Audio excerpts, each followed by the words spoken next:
Ahí estamos grabando. Bien, comenzamos entonces. Vamos a orar para comenzar, hermana Patricia. Con Dios y Padre Santo, a través de Jesucristo, vamos ante tu santa presencia, Señor. Primeramente, dándote gracias por este día tan hermoso que nos has dado. Gracias por todo lo que hemos vivido, hemos experimentado. También te agradecemos, Señor, que nos permitas disponer de este tiempo para estar aquí en nuestro centro de estudio, Señor. Te agradecemos enormemente por la disposición de nuestro profesor y también por todo lo que vamos a recibir en este día por medio de tu palabra. Abre, Señor, nuestro entendimiento, danos claridad, que a través de tu Espíritu Santo, Señor, nuestro corazón pueda recibir la enseñanza y sobre todo, Señor, poder aplicarla, poder compartirla con otros que están útiles y tan necesarias. Queremos, Señor, también que usted nos bendiga a cada uno de los presentes y a cada uno de nuestros hermanos que están a través del Zoom. Su bendición, Señor, esté en cada vida en este día. En el nombre de Jesucristo oramos. Amén. Amén. Amén.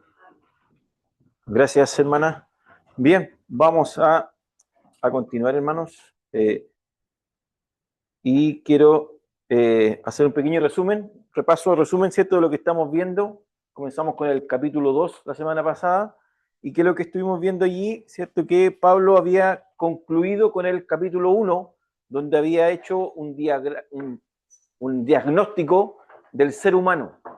Había concluido que el diagnóstico del ser humano es que está, ¿cierto?, en una condición de pecado, en una condición, ¿cierto?, de pecado, y en esa condición de pecado, el hombre está en una posición de inexcusabilidad, ¿cierto? En eso terminábamos, y el capítulo 1 terminaba de una forma muy compleja, porque decía que todos estos eran dignos de muerte. O sea, la sentencia que recaía sobre todos los seres humanos era que eran, ¿cierto? Lo único que... No estoy contestando hoy día. Lo único que, ¿cierto?, que merecía el ser humano era la muerte, ¿cierto? Entonces, eso es lo que estuvimos viendo, al menos hemos estado repitiendo en realidad. Y de inmediato Pablo comienza ahora en el capítulo 2 diciendo y dirigiéndose, en este caso, y nos vamos a dar cuenta más adelante, que el capítulo 2 tiene que ver con los judíos. Pero independiente que está hablando de los judíos, igual hace mención de los gentiles, porque en realidad lo que Pablo quiere dar a entender es que tanto gentiles y judíos están dentro de esta universalidad de pecado. Todos los hombres, eso es lo que quiere dejar en claro Pablo, que todos los hombres están en la misma condición de pecado. Entonces, en este capítulo 2, de inmediato Pablo comienza haciendo allí, ¿cierto?, presentando argumentos en contra de esta posible, yo le decía, ¿cierto?, esta posible argumentación de parte de los judíos, que algún judío pudiera decir, no, pero nosotros tenemos la ley, nosotros tenemos el pacto, nosotros tenemos la circuncisión, y eso más adelante Pablo claramente lo habla directamente, porque esa es la sensación que quiere dar a entender que el judío, ¿cierto?, quiere decir que él está exento de juicio y está exento de esa sentencia de muerte. Eso es lo que quiere tratar de dar a entender el judío. Entonces, en este capítulo 2 es directamente al judío. Pablo termina todo el capítulo, si usted lo lee, todo el capítulo trata de lo mismo. Ustedes, ¿cierto?, que incluso les dice, ustedes son más responsables que los gentiles. O sea, ustedes son más responsables, de ser más responsables que los gentiles, ustedes sí o sí merecen un juicio, porque tienen ciertos privilegios, y esos privilegios los dejan en realidad en una responsabilidad mayor. Entonces Pablo comienza diciendo dice, quien quiera que seas hombre, eres inexcusable. O sea, hay una inexcusabilidad. Nadie se puede excusar. ¿Y qué es lo que hace este posible hombre, este posible judío, ¿cierto?, que está hablando allí? Es que se siente en una superioridad moral. Se cree superiormente moral ante los demás. Entonces dice, el hecho de nosotros de tener la ley, o sea, nos hace exentos de juicio y nos hace superior moralmente que los demás. Ellos sí merecen la muerte, pero nosotros no merecemos la muerte. Nosotros somos judíos. Incluso más adelante, si usted lo lee, dice, tú que llevas por sobrenombre, tú que llevas por nombre, tú que llevas por gentilicio, tú que llevas por genealogía judío, ¿cierto? Porque ellos tenían un cierto orgullo por ser parte del pueblo o ser parte del pacto. Pablo al final los termina casi liquidando porque dice, el verdaderamente el judío o el judío que es realmente judío no es por genealogía, no es por sangre. Y no es por circuncisión tampoco. Es cierto que es desde el interior, del corazón, del que ha sido circuncidado en el interior. O sea, Pablo les quita todo orgullo. Entonces, de inmediato Pablo acá comienza diciendo que hay una inexcusabilidad y además le dice que nadie puede ponerse en esa posición de juez. ¿Se recuerda cuando hablamos la semana pasada? Nadie puede ponerse en esa posición de juez, porque el querer ser juez del otro o juzgar al otro, es decir, nosotros no tenemos nada, nosotros no merecemos la justicia divina, no merecemos la sentencia de muerte, sino que el resto, ese que se ponía en esa posición, los judíos en este caso, se creían, ¿cierto? Se creían que tenían una cierta superioridad, pero Pablo le dice claramente, ustedes que juzgan, ¿cierto? El hecho de estar juzgando, se están condenando ustedes mismos porque ustedes hacen lo mismo. O sea, ustedes tienen la misma naturaleza, ustedes están en la misma condición de pecado. Entonces después dice, incluso le dice, ustedes piensan, ¿cierto? Piensan que lo que están haciendo, ¿cierto? Por lo que están haciendo, por el hecho de creerse superiores y porque tienen ciertos privilegios, en este caso, ¿cierto? La ley, el pacto, lo que demandaba la ley, la circuncisión, pero el hecho de tener eso, dice, ustedes quedan exentos de juicio. Ustedes piensan que eso los va a dejar, los va a hacer, ¿cierto? Dios va a ser la excepción. ¿Se ve bien? No, no, que todavía no he subido el power. Entonces dice, ustedes piensan que Dios va a ser la excepción y en realidad, lamentablemente, dice el versículo más adelante dice que el Señor no va a hacer excepción de personas. Aquí no hay excepción de personas. El juicio va a ser para todos igual. O sea, nadie queda exento. O sea, y Pablo más adelante va a decir, o sea, todos vamos a comparecer delante de Cristo. Entonces, eso va diciendo Pablo, entonces, y ahora, el problema más grave, que lo estuvimos viendo, el problema más grave de esto es que el hecho de esta gente de creerse de una superioridad moral y después van a sentirse una superioridad religiosa, el error que estaban cometiendo, o el error que se comete, es que rechazaban y menospreciaban la riqueza divina. Que en realidad que esa riqueza venían siendo atributos divinos de paciencia, bondad, misericordia, ¿cierto? Longanimidad, benignidad, ¿cierto? Todos aquellos recursos divinos o atributos divinos finalmente tenían un propósito. El propósito es llevar al hombre al arrepentimiento. O sea, incluso decía, lo que está diciendo allí Pablo, dice, Pablo está llevando al punto que entienda, su audiencia entienda que por el hecho de que no se haya producido el juicio todavía, o que Dios no declare de inmediato un juicio contra alguien que está pecando, eso no habla de un Dios débil. Todo lo contrario, habla de un Dios misericordioso, que es lento para la ira. O sea, no habla de un Dios débil. Y lo otro que Pablo también deja en claro, y que uno puede quizás rescatar allí, es que el hecho de que Dios no trae el juicio de inmediato, también no está hablando que Dios está aprobando la actitud del ser humano. No sé si se entiende eso. O sea, el hecho de que Dios retrase su juicio no significaba que estaba aprobando lo que estaba haciendo el ser humano. Todo lo contrario. Él no aprueba la actitud del ser humano, él no aprueba la condición del ser humano, pero, ¿cierto? En ese retraso, él está mostrando su gracia, está mostrando ¿cierto? Su misericordia, para poder acarrear al hombre, a que el hombre se arrepienta y el hombre alcance, ¿cierto? El perdón, alcance la justicia y sea alcanzado por el Evangelio. Entonces, al menos en eso, pudimos ver varios elementos importantes allí que son preciosos. Ahora, luego dice, pero por tu dureza, claro, por el hombre que se cree superior, ¿por qué estaba en esa posición? Porque todavía permanecía con un corazón duro. O sea, el judío en este caso hay una dureza, no hay arrepentimiento, entonces lo único que está, como menosprecia la riqueza, lo único que está acarreando es ira. Eso dice. En vez de aceptar, ¿cierto? Todas estas riquezas espirituales o estas riquezas divinas, en vez de aceptarlas, el rechazarlas, el menospreciarlas, acarrea ira, dice, para el día de la ira, y dice el día del juicio o el día de la revelación del justo juicio divino. Así que eso es lo que estuvimos viendo. Y luego vamos a pasar ahora Voy a recién a compartir. Ahora vamos a pasar al capítulo 2. ¿Me avisan si se ve, Brian? ¿Se ve? ¿Sí? Y hoy vamos a ver el capítulo 2 para ir avanzando. Entonces, ¿qué termina diciendo el capítulo 2:5, el versículo 2:5? Que es cierto que el hecho de que este ser superior moral judío, que se creía cierto juez y juzgaba a otro, pero a la vez de juzgar a otro se está condenando a sí mismo, y en esa condenación a sí mismo cree que iba a escapar del juicio. Entonces el Señor le dice, no, todo, ¿cierto? O sea, rechazan, miran en menos las riquezas divinas y simplemente no entienden que Dios lo está acarreando a arrepentimiento, y como estos no aceptan, sino que siguen en su superioridad moral, ¿qué hacen? ¿Cierto? Dice que lo único que hacen es acarrear ira. Ira, ¿cierto? Para el día de la ira, y la revelación del justo juicio divino, ¿cierto? Para el día del juicio de Dios, de Cristo en este caso. Dice, el cual, o sea, en ese día, ahí sigue el texto, ¿cierto? En ese día, cuando Dios tenía que juzgar, ¿cierto? O el día de la ira, o el día de la revelación del justo juicio, ese día, ¿cierto? El cual dice, pagará a cada uno conforme a sus obras. Hay un día, hay un final.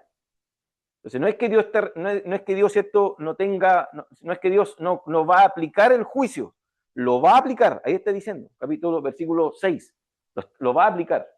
Y eso es lo que vamos a comenzar viendo hoy día. Déjenme aquí.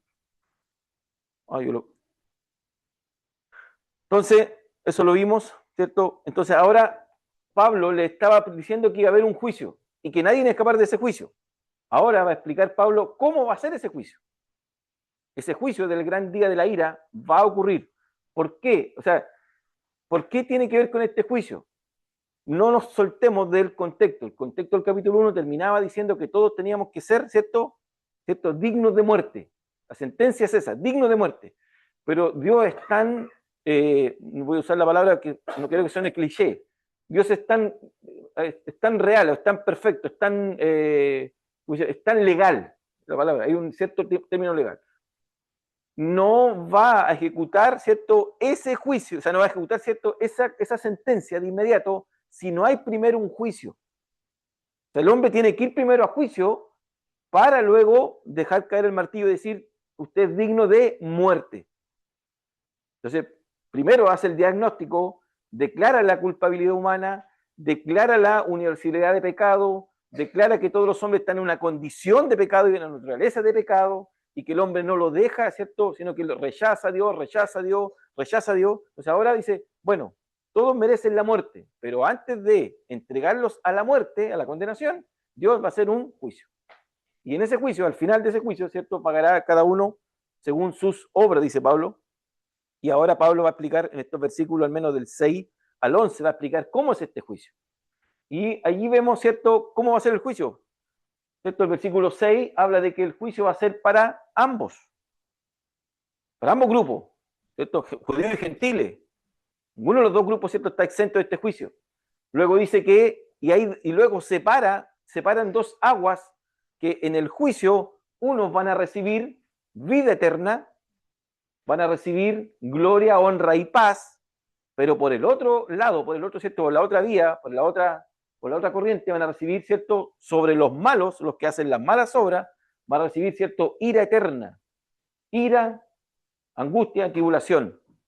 Pero ese juicio, dos veces, tanto el versículo 6 como el versículo 11, para cerrar el juicio, porque aquí hay una forma que me parece que se llama quiasmo, una forma que usan los autores de cerrar ideas. A veces, aquí si usted ve, por ejemplo, mire, el versículo 6 con el versículo 11 es la misma idea. Y el versículo 7 con el 8, misma idea. El 10 con el 9, misma idea. Está hablando de mismas ideas. Y Pablo hace eso. Entonces, para dar a entender de que, para explicar lo que es el juicio. Y lo divide en dos. Vamos a verlo, mire. ¿Qué es lo que está diciendo Pablo? ¿Cierto? Que este juicio no escapa a ninguno. ¿Cierto? Todos los seres humanos, según sus obras, van a ser enjuiciados. Van a pasar por un juicio. Todos los seres humanos. Y luego dice que ninguno, ¿cierto? Ninguno, ni los gentiles, ni los judíos van a quedar exentos. Todos. Aquí nadie escapa. Nadie escapa. Entonces dice que y van a ser juzgados según sus obras. Y aquí es donde quizás podemos tener un cierto problema, quizás un poco teológico o hermenéutico, porque el punto de Pablo es que dice claramente, dice que cada uno, el cual, o sea, en este caso Dios, pagará a cada uno conforme a sus obras. Es decir, vida eterna a los que perseverando hacen el bien, buscan gloria, buscan honra, inmortalidad, pero ira y enojo a los que hacen, cierto, que son contenciosos, no obedecen a la verdad, sino que obedecen a la justicia, tribulación y angustia sobre todo el ser humano, pero dice, ser humano que hace lo malo, el judío primeramente, después al griego, pero gloria, honra y paz a todo aquel que hace lo bueno, al judío primeramente y también al griego, porque no hay acepción de personas para con Dios. Entonces, pareciera haber una tensión teológica, porque da a entender de que el que hace lo bueno va a recibir vida eterna. ¿Se da cuenta? O sea, por eso que yo le ponía ahí en el WhatsApp, que al parecer se observa eso. Pero el problema es que Pablo da a entender esto porque esto es propio de la mente judía. Esto siempre estuvo en el Antiguo Testamento. Siempre ellos consideraron que el justo iba a tener cierta recompensa por su justicia. El injusto iba a ser recompensado por lo que hacía mal. Entonces, siempre ellos dentro de la mente judía, dentro del pensamiento de cierto hebreo, tiene ese concepto. El bueno merece lo bueno. El malo merece lo malo. Entonces, hacen esa distinción. Para nosotros, claro, nosotros cuando vemos adelante, no, mi hermano, entonces cuando nosotros vemos, por ejemplo, a Pablo, que Pablo nunca da a entender de que la salvación finalmente es por obra y que la salvación no es una paga para nosotros. ¿Cierto? Porque la salvación, pregunto, ¿la salvación es una paga o no? Eso es un regalo, tampoco una recompensa. Entonces, el autor tiene que tratar con algunos términos, porque la mente de aquel tiempo, de aquella época, trataba con esos términos. Pero finalmente la salvación es un regalo, no es una recompensa, es un regalo. Pero el autor trata con esos términos para que, por la mente, por la cultura de la época, ellos lo entendían así, lo entendían de esa forma. Por algo que nosotros hicimos. Entonces, finalmente la salvación no termina en gracia, terminaría en mi obra, descansaría en lo mío.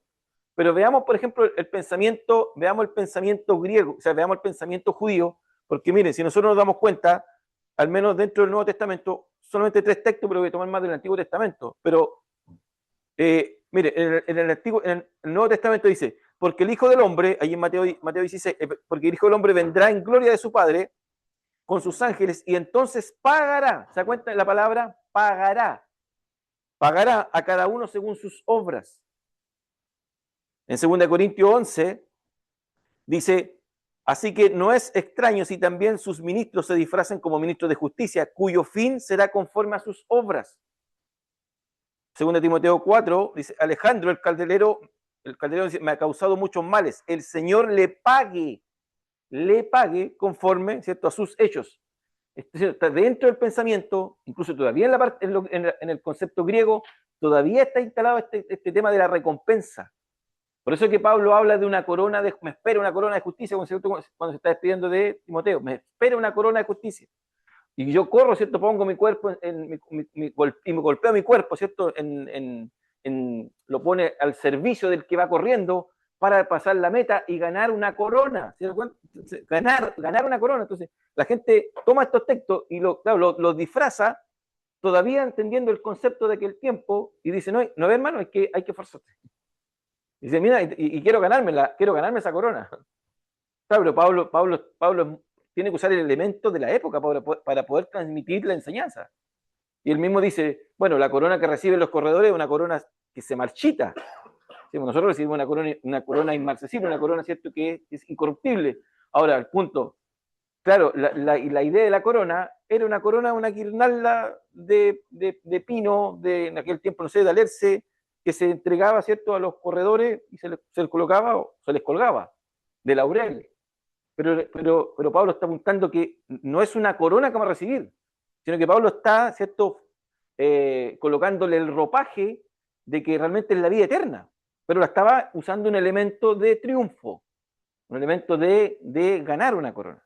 Pero Pablo no la gana, sino que él dice que él, y en realidad, bueno, aquí está hablando del ministerio, Pablo. Pablo no está hablando de la vida, de que él se gane la vida eterna.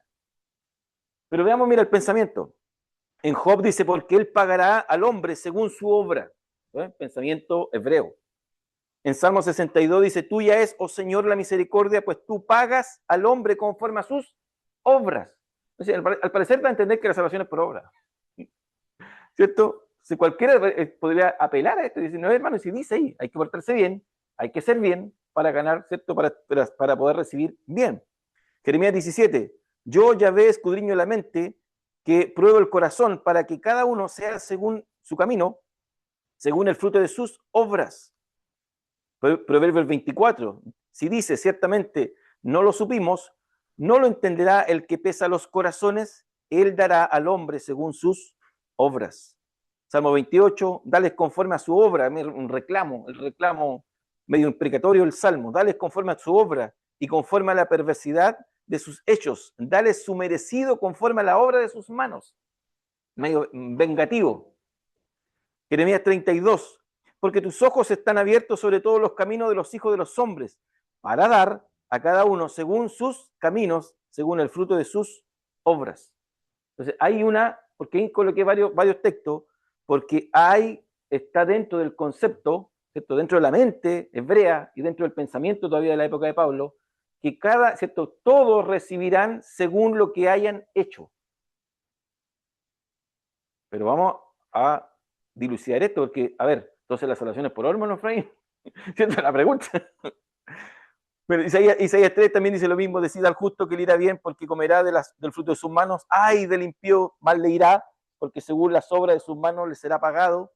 Segunda Crónicas 6, tú oirás desde los cielos y actuarás y juzgarás a tus siervos, dando la paga al impío, haciendo recaer su proceder sobre su cabeza y justificando al justo a darle conforme a su justicia. Entonces, la pregunta, tenemos que dilucidar esto porque tenemos que resolver esto, por eso estamos estudiando Romanos. Porque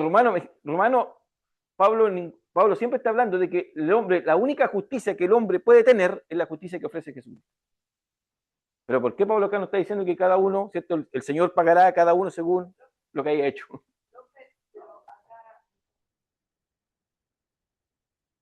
Para allá vamos. Pero lleguemos al tribunal de Cristo. Y si llegamos todo al tribunal de Cristo, entonces, claro, sí, pues llegamos todo al tribunal de Cristo. Me hagamos cuenta que llegamos todo al tribunal de Cristo. Llegamos, salvo y no salvo. Y llegamos al tribunal de Cristo, entonces, si Pablo está diciendo que es por obra, entonces yo llego allá y digo, yo presento mis obras. ¿Cierto? Ya, porque el Señor tendría que aceptarla, porque son mis obras. La salvación no sería por gracia, entonces, sería por obra.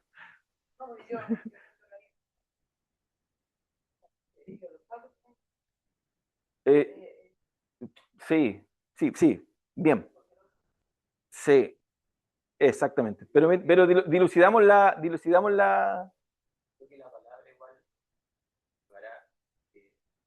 está hablando de dos cosas, bueno, según el contexto.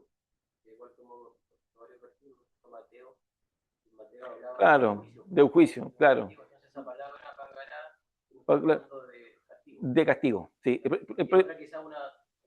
Claro, recompensa. Pero la idea mía es que se entienda que en el pensamiento está instalado esta idea de que el hombre va a recibir una recompensa por lo que haya hecho, sea bueno o sea malo.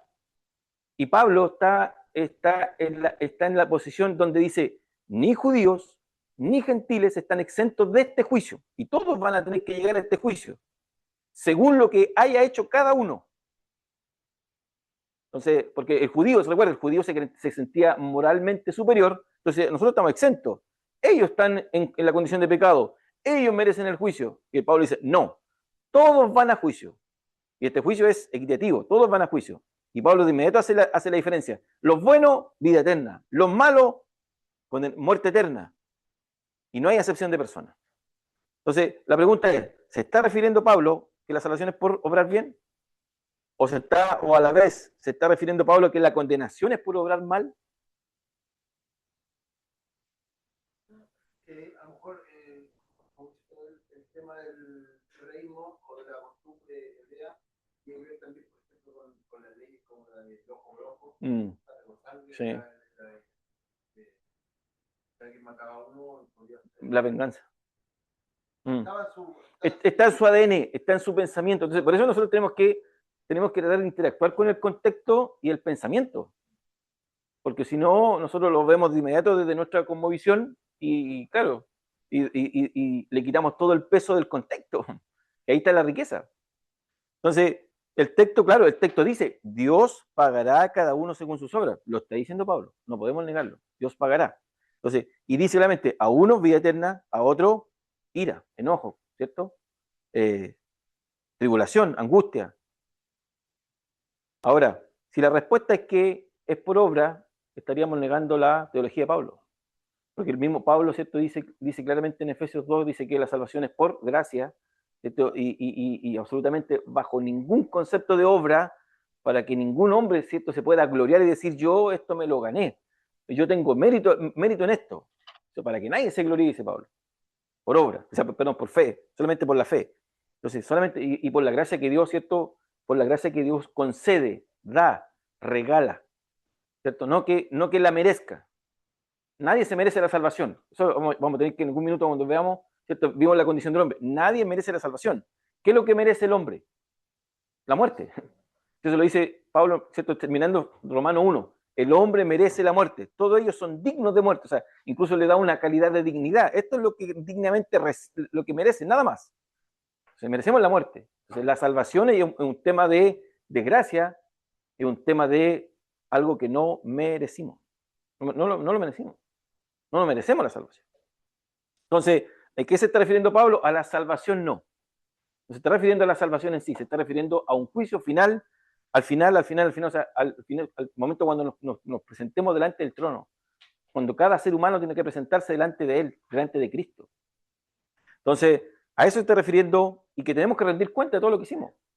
Entonces, nos está refiriendo a la salvación en sí, ¿eh? Pero sí va a haber esa calidad, salvos y no salvos. Sí va a estar esa calidad, salvos y no salvos. Porque finalmente cuando lleguen todos delante de él, obviamente va a haber una cantidad de salvos y una cantidad de no salvos. Pero todos tienen que llegar a él. Pero hay profes separados, No, yo creo... es que ahí están las controversias escatológicas porque el que realmente el que va a juzgar va a ser Cristo. Y Pablo en la teología paulina, porque el gran trono blanco lo vemos solamente en una parte que es la escatología de Juan, nada más que y dentro de, recordando que dentro de la idea de esta apocalíptica, literatura apocalíptica de Juan. Pero Pablo es más claro, Pablo habla de un tribunal, donde todos compadeceremos. ¿Será que entonces el tribunal de Cristo y el gran trono blanco posiblemente es lo mismo, puede ser lo mismo.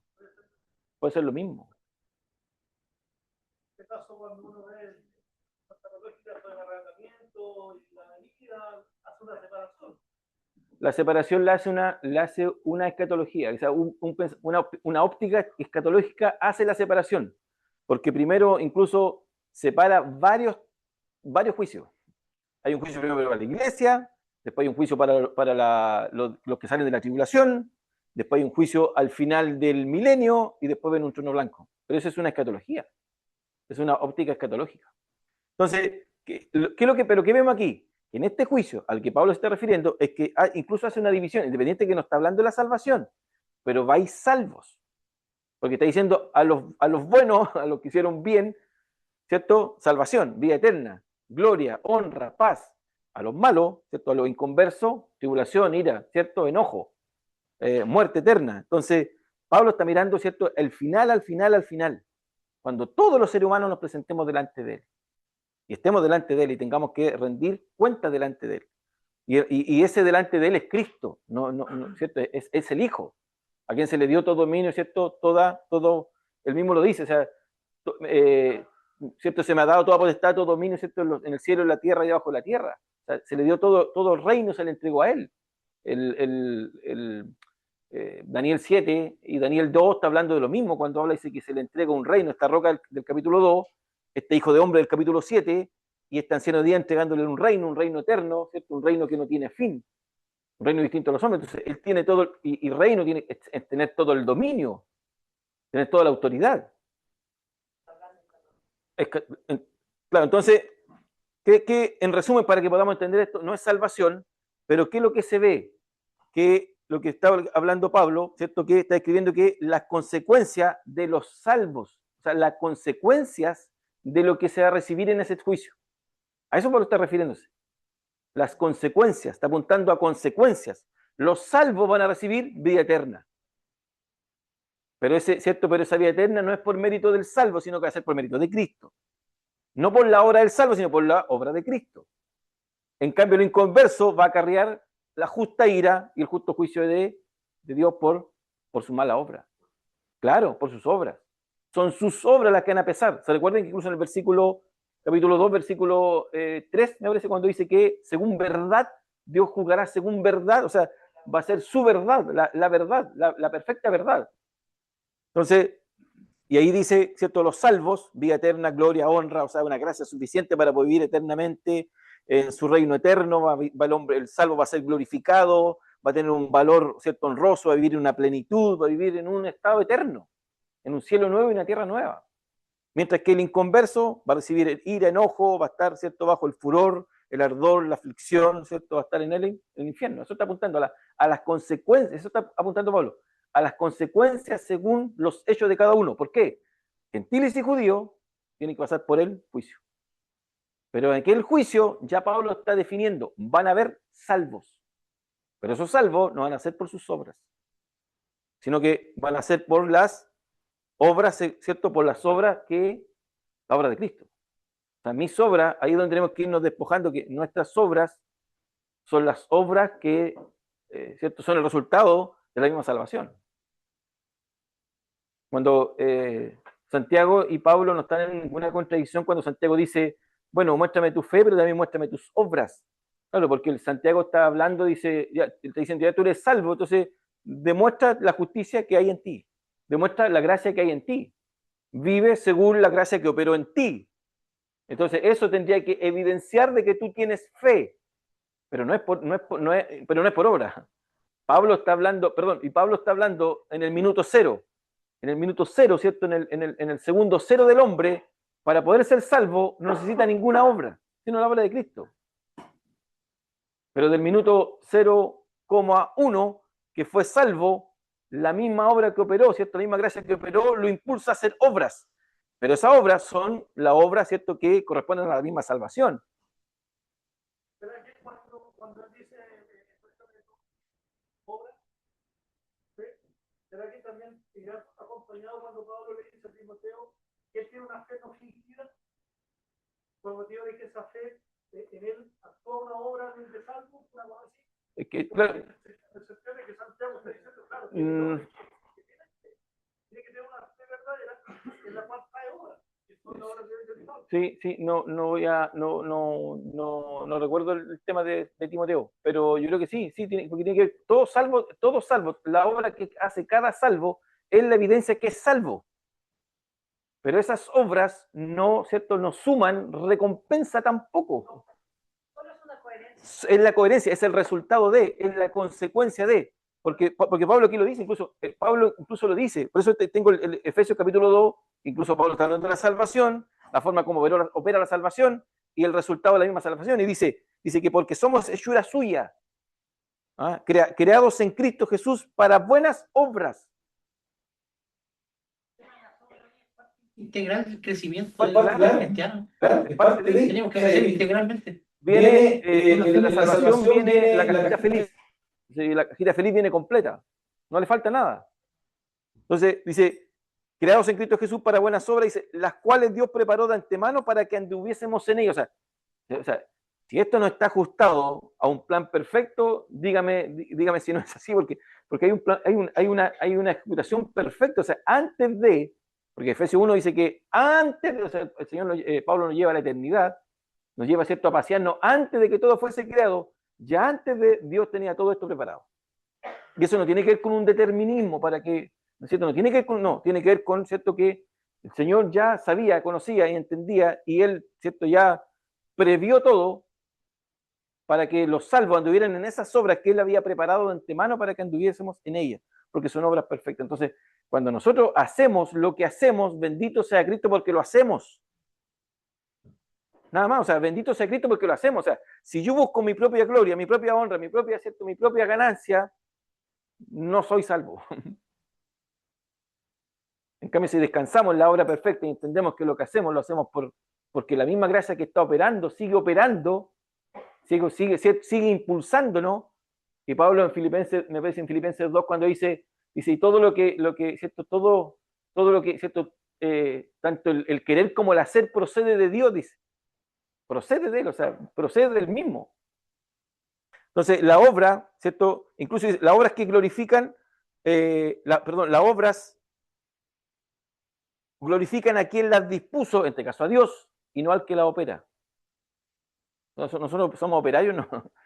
Pero la obra glorifican al que las dispuso, en este caso Dios. Dios las preparó, ¿cierto?, de antemano para que nosotros tuviésemos en excelentes obras de justicia. Cosa que no podemos por la naturaleza pecaminosa, pero imagínense, la gracia opera y el Espíritu, ¿cierto?, capacita para poder ejercer buenas obras. Qué tremendo. Si no, andaríamos en malos pasos, malas obras. Entonces, algunos datos de interés. Las buenas obras del salvo no merecen el favor de Dios, ojo. Porque nosotros a veces queremos, ¿cierto?, torcerle la mano a Dios soberano. Y pensando que mis obras tienen que concederme más favor. No, todo lo contrario. O sea, las buenas obras del salvo demuestran y manifiestan la gracia, la justicia de Dios. No porque haga más obras merezco más favor. La gente confunde eso y a veces, claro, caemos en el sentido de que nosotros, Señor, pero ya, pues mira, mira cómo yo estoy haciendo esto. O sea, y es como Job, ¿cierto? Es como Job. Y Job sacrificaba por todos los hijos, ¿cierto? Job, no sé, se levantaba a las 3 de la mañana, oraba, presentaba unos par de días ayuno. Job lo hacía, ¿cierto? Un Job, el perfecto Job, varón perfecto. Ninguno como Job en esos tiempos, ninguno. Entonces, las buenas obras no ganan salvación. Las buenas obras no ganan salvación, sino que, ¿cierto?, expresan o anuncian que somos salvos. ¿Cierto? Son evidencias, demostraciones de que somos salvos. O sea, incluso mire, la obediencia a Dios no merece perdón. O sea, nosotros no obedecemos por un perdón, no obedecemos por nacer de nuevo, no, todo lo contrario. Nuestra obediencia para hacer obras, ¿cierto?, es la consecuencia de aquella, ¿cierto?, de aquel perdón, de aquella regeneración. El hecho de que, entonces, nosotros ahí es donde tenemos que de repente hacernos la pregunta, ¿qué estamos haciendo? Cosas para el Señor, ¿cierto? No buscando la gloria, no buscando la honra. Hermanos, hemos sido perdonados. Hemos recibido una regeneración en nosotros. Hemos sido cambiados, ya no somos los mismos. Señor, por Dios, gracias, porque ya no somos lo que éramos antes. Y obedecemos, ¿cierto? Insisto, y obedecemos porque claramente hay una obediencia ahora. Yo, ¿cierto?, obedezco como un siervo, como se presentaba Pablo, ¿cierto? Yo obedezco porque hay un perdón y una regeneración que operó en mí. Hermano. Ella le dice al pueblo y a los líderes, todas vuestras obras son como trapos de inmundicia. Dale, mándame un garrotazo. ¿Qué más queremos hacer? Claro. ¿Algo que mejorar? ¿Más? ¿Medio set? No sé si me...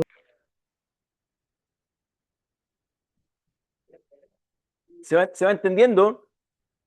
¿Se va entendiendo? Entonces, hermana Gabriela. No se preparan en envidia, piensan que la corona de la que se hablaba antes es una corona literal. Claro. Que las buenas obras son como las perlitas que van quitándole. Claro, ¿cuántas películas? Una mala, claro, una mala concepción de la. Claro. pero siempre Pablo tiene que usar los elementos propios de su cultura. O sea, en el escenario donde está, tiene que arroparse con la cultura, con la filosofía. Entonces tiene que usar los elementos prácticos para poder dar a entender que lo que iban a recibir, mire, ellos que van corriendo allá en el estadio, sí, miren, ahí le recibieron una corona. ¿Por qué? Porque cruzaron la meta, ¿cierto? Bueno, nosotros también nosotros nuestra vida de servicio cristiano es igual, vamos corriendo, y tenemos, y como el libro de los Hebreos, y tenemos, ¿cierto?, una nube de testigos que nos está mirando, ¿no? Entonces nosotros vamos corriendo en nuestro servicio y colocamos nuestra vida al servicio. ¿Para qué? Para poder cruzar la meta y llegar también a recibir la vida eterna.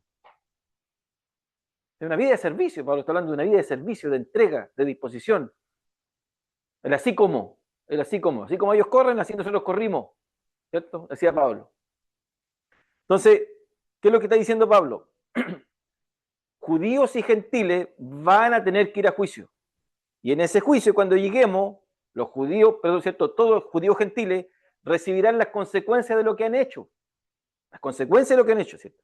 ¿Cuáles son las consecuencias? Vida eterna para los que han sido salvos a través de los méritos de Cristo. Muerte eterna para aquellos que simplemente obraron el mal. Entonces, lo que Pablo le está diciendo, judíos, ustedes que se creen moralmente superiores, ustedes también tienen que pasar por el tribunal de Cristo. Todos pasan por ahí. Nadie escapa, ¿cierto? No hay excepción de personas. Termina el versículo 11 diciendo, Dios no hace excepción de personas. ¿En qué? En el juicio. Todos van a pasar por juicio. Entonces, luego Pablo dice, porque todos los que sin ley han pecado, ¿cierto? Gentiles, dice, sin ley también perecerán, y todos los que bajo la ley han pecado, judíos, por la ley serán juzgados. Porque no son los oidores de la ley los justos ante Dios, sino los hacedores de la ley serán justificados. De nuevo Pablo, ¿se da cuenta? Instala la idea como que la justificación fuera por cumplir. Dice, porque cuando los gentiles que no tienen la ley hacen por naturaleza lo que es de la ley, estos, aunque no tengan la ley, son la ley para sí mismos, mostrando la obra de la ley escrita en sus corazones, dando testimonio su conciencia y acusándoles o defendiéndoles sus razonamientos en el día en que Dios juzgará. Fíjese, aquí ya está cerrando. En el día en que Dios juzgará, ¿por quién? Por Jesucristo. Incluso, mire, no solamente está diciendo que juzgará las obras, versículo 6, 7, 8, 9, 10 y 11, no solo las obras, sino que juzgará los secretos. ¿Qué pasó ahí? Los secretos. Permiso. Yo no pensé que era tan difícil. Íbamos re bien. Íbamos bien. Entonces dice, Pablo está, ¿cierto? Pablo sigue explicando el tema del juicio. Viene un juicio sobre todo, ¿cierto? Sobre todo los hombres. Y ese juicio va a ser imparcial. Ahora dice, empieza, y ahora Pablo, ahora va nuevamente a separar nuevamente, ¿cierto? Para dar a entender de que cada uno va a ir a juicio delante de Cristo, ¿cierto? Cada grupo, nuevamente separa en grupos. Pero ahora, ¿cierto? Anteriormente separó ¿quiénes? Los que hacían buenas obras y los que hacían malas obras, ¿cierto? A los que hacían buenas obras, vida eterna, entendemos que son los salvos ¿cierto? Por lo que opera, la capacita el Espíritu Santo en cada salvo. Por los méritos de Cristo, vida eterna. Los no salvos, condenación eterna. Ahora, Pablo amplía un poquito más y dice, mire, siguen yendo a juicio, pero ahora usa el elemento de los judíos que tienen la ley y los gentiles que no tienen la ley. Sigue, ¿cierto? Pablo sigue tratando de dar un argumento contundente de que nadie va a escapar del juicio. O sea, mire, para que entienda, primero habla de las obras y ahora habla de los que tienen la ley.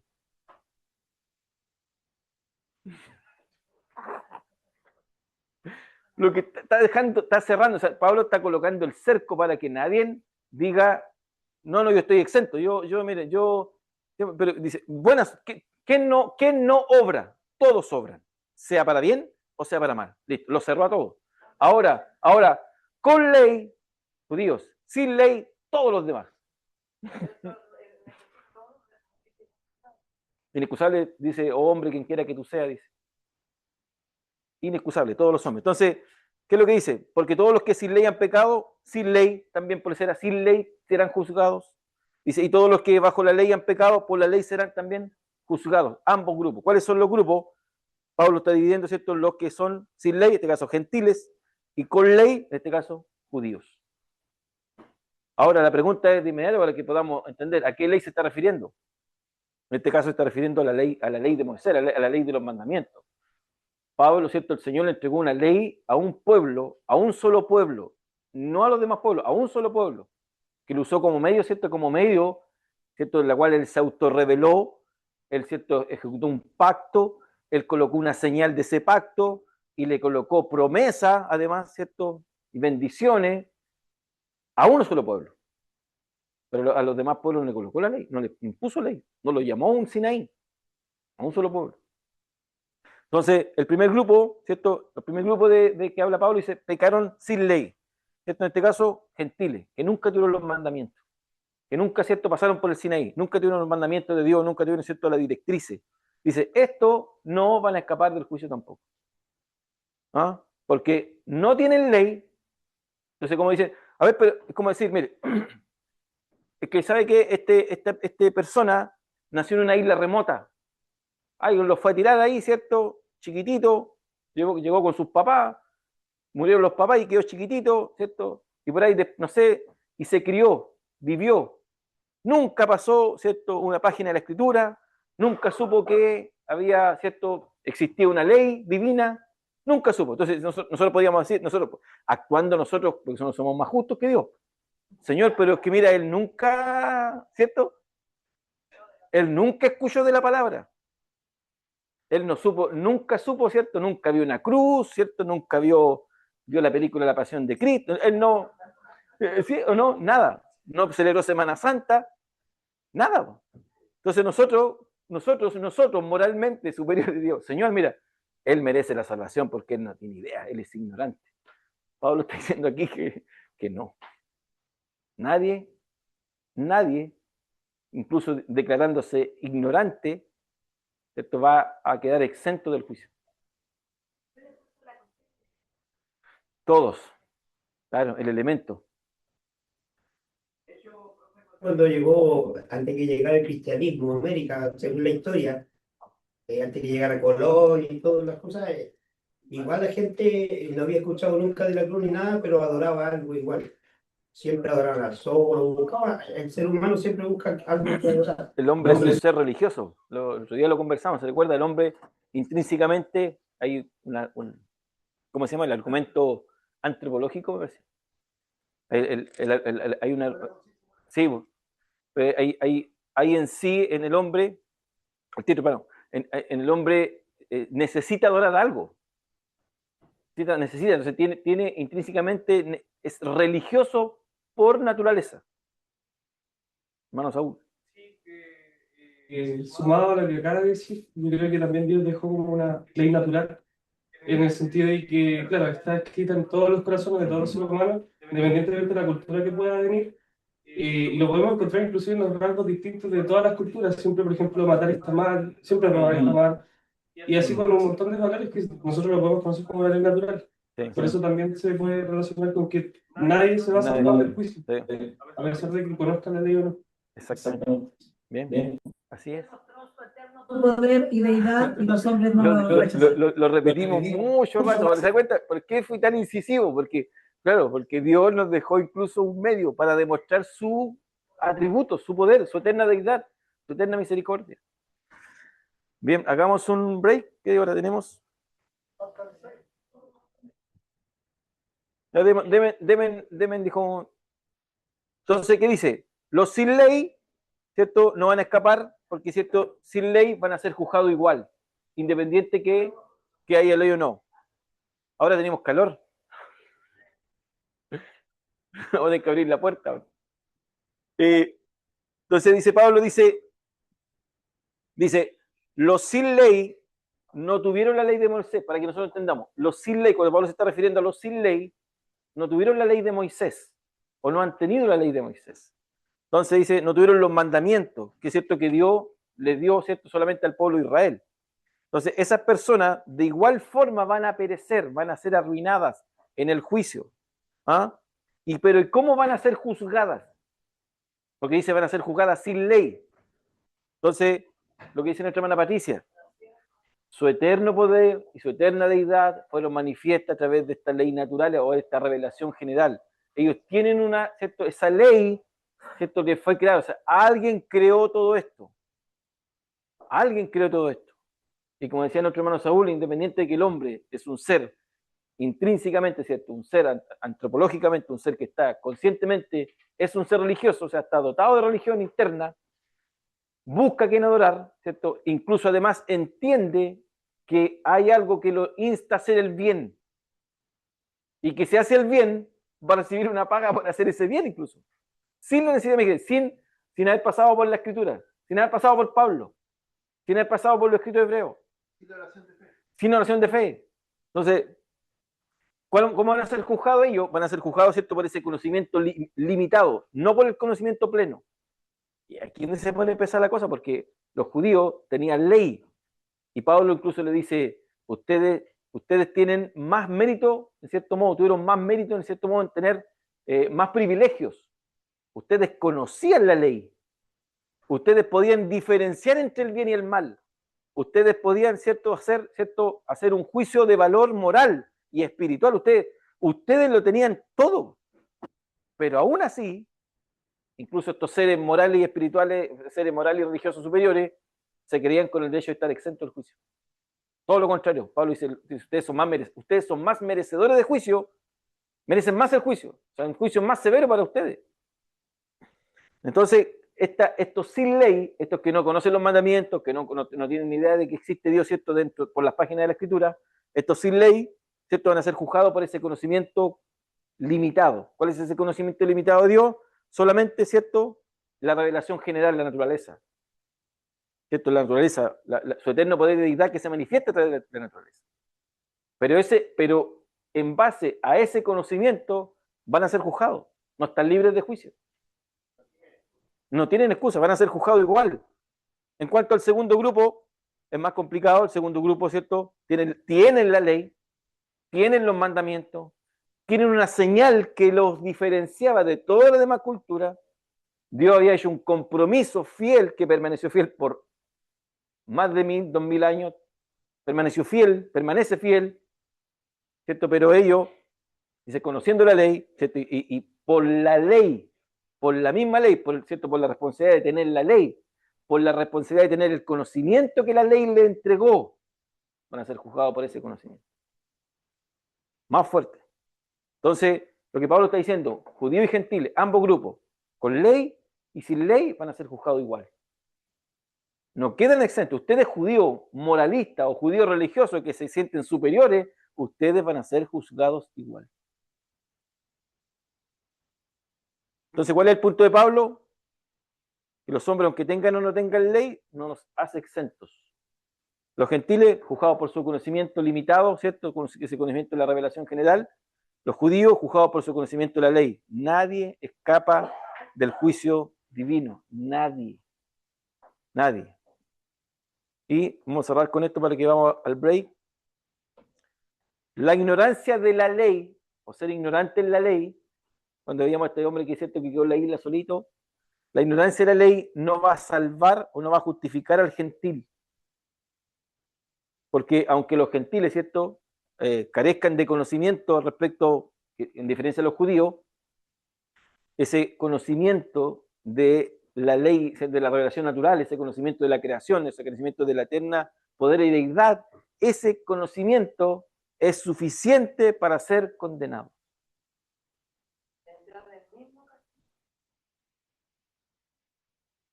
Entonces, Dios les dio la creación, Dios les dio la naturaleza, ¿cierto? Y Dios les dio además la conciencia, que lo vamos a ver más adelantito. Dios les dio una ley natural propia, como decía el hermano Saúl, una ley natural propia que está integrada en todo ser humano, y en base a esa ley, él entiende, él sabe. En cambio, los judíos, ¿cierto?, que tienen la posesión de la ley, el hecho de poseer la ley, tampoco, ¿cierto?, los va a salvar o se van a justificar. ¿Cierto? En comparación con los gentiles que tenían esto, tenían mucho mayor conocimiento, mucho mayor conocimiento, porque incluso el judío es culturalmente religioso. Es culturalmente religioso. Nosotros los chilenos somos chilenos, ¿no? Sí, somos chilenos. Ellos no, porque el hebreo ¿cierto? Es Yahvé, su Dios, viven con respecto a su religión. No solamente, ¿cierto? No solamente tenía un concepto religioso, sino que él encerraba la filosofía, el estilo de vida, sus canciones. Nosotros contamos cuecas, ¿no? Pues sus canciones son a Yahvé. ¿Se da cuenta, no? Su vida, sus proverbios, sus dichos, sus ritos, todo tenía que ver con Dios, ¿cierto? Era su centro, su templo, el centro cúltico propio de ellos. Entonces, todo aquello, independiente que se sientan orgullosos, ese orgullo no les va a servir de nada. No les sirve de nada, porque recibieron mayor conocimiento, tuvieron una relación directa con Dios, con el creador de todas las cosas. Entonces, en base a eso, y Pablo les dice, o sea, Pablo, parece que se los dije, Pablo le dice, porque ellos podían decir, pero Pablo, pero mira, ya tú lo estás diciendo que todos vamos a juicio, ya, pero ¿y qué provecho tenemos nosotros? ¿O qué ganancia o qué ventaja tenemos nosotros contra el resto? Porque nosotros se nos dio la ley. Y fuimos parte del pacto y tenemos la circuncisión. O sea, alguna ventaja tendremos, pues Pablo, sí o no. Y Pablo dice, sí, muchos son más responsables. O sea, tuvieron el conocimiento tuvieron a la mano. Tenían, ¿cierto?, la revelación de Dios. O sea, Dios no se reveló a ninguna otra nación. Dios se autorreveló a ellos. ¿Cierto? Llamó un hombre, creó, ¿cierto? Creó una nación, y con esa nación se mantuvo en pacto. Nadie más. Ninguna otra. Y no estoy haciéndole oda a Israel, todo lo contrario. Israel, afírmate, porque ese orgullo no le sirve absolutamente de nada. ¿No hay niveles de castigo? Porque se supone que dice que van a ser sopesados por las obras. Entonces, si hay unos que tienen más obras buenas que malas. Yo creo que no. Sí, yo creo que nosotros tenemos un poquito de influencia de, ¿cómo se llama este italiano? De Dante.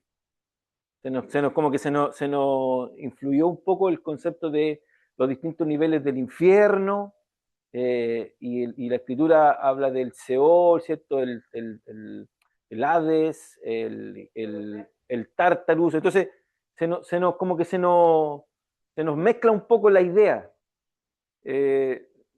Yo siento que, bueno, entendiendo a Pablo, yo siento que hay dos lugares, ¿no? La condenación eterna y el estado eterno. En cuanto al tema de castigo, que incluso se ve y que se observa dentro de la Escritura, tiene que ver más con el castigo que van a vivir en los tiempos de juicio, como lo que decían antes el hermano Brian. O sea, por ejemplo, cuando el Señor envía a predicar a Capernaum, ¿cierto? A predicar a Galilea. Entonces le dice, ay de ti Corazín, ay de ti Betsaida, dice, o sea, ojalá, ¿cierto? Ojalá esto se hubiera hecho en Sodoma, o sea, en Sodoma y Gomorra, o sea, o lo que se vio en Sodoma, dice, no se va a comparar lo que van a vivir ustedes, pero no en un juicio eterno, en el juicio que venía. Tito arrasó con ellos en los años 66 más o menos adelante, cuando ¿cierto? Se ensañó con ellos al paso.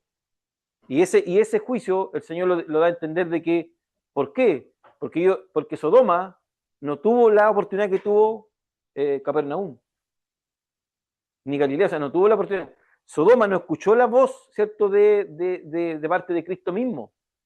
Sodoma, el ángel fue, ¿cierto?, conversando con el Señor, ¿cierto?, con Abraham ahí, si hay uno justo. Bueno, entraron dos ángeles y fueron por el justo, nomás, por el justo Lot, nadie más.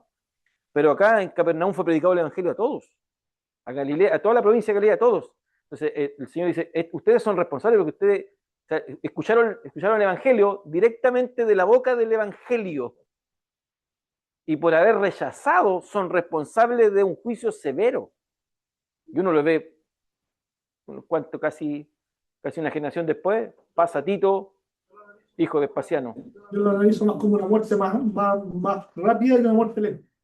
Sí, que ahí vamos a entrar en un debate de que, un debate de cómo va a ser el infierno, ¿cierto? De cómo va a ser el castigo. Entraríamos en un debate de cómo va a ser el castigo.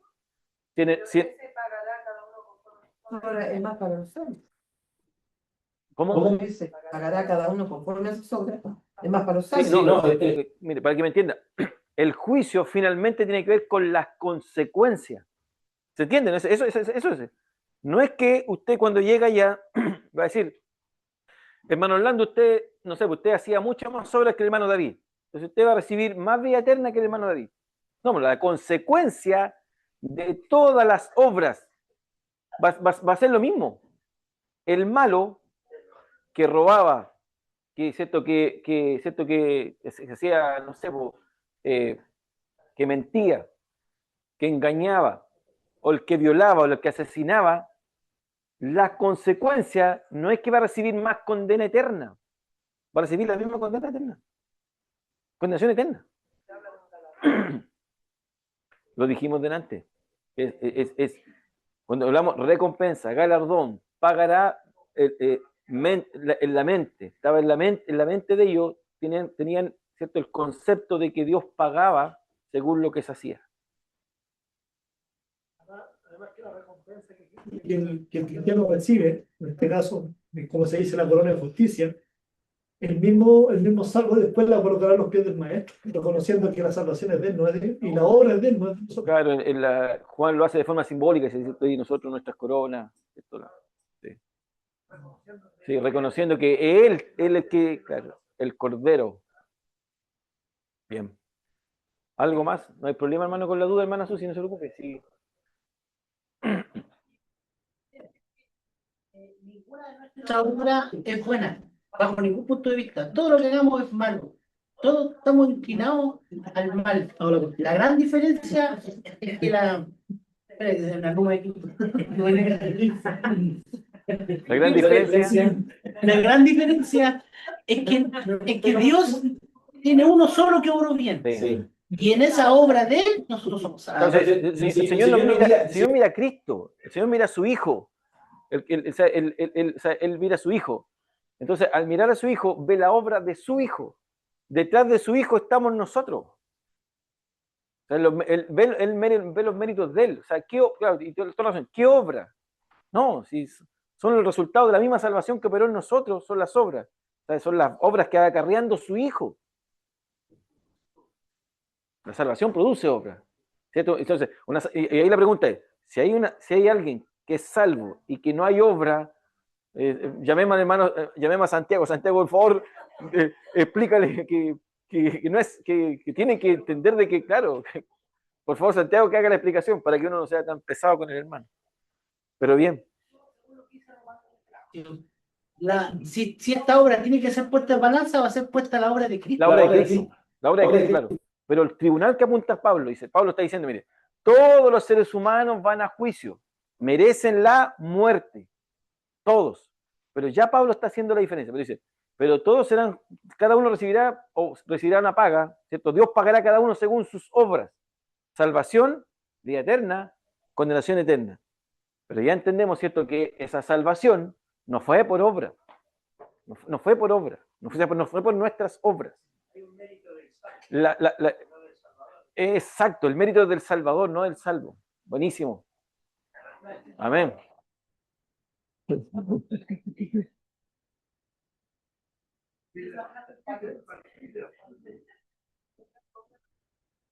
Bien, hermanos, vamos a hacer un pequeño break.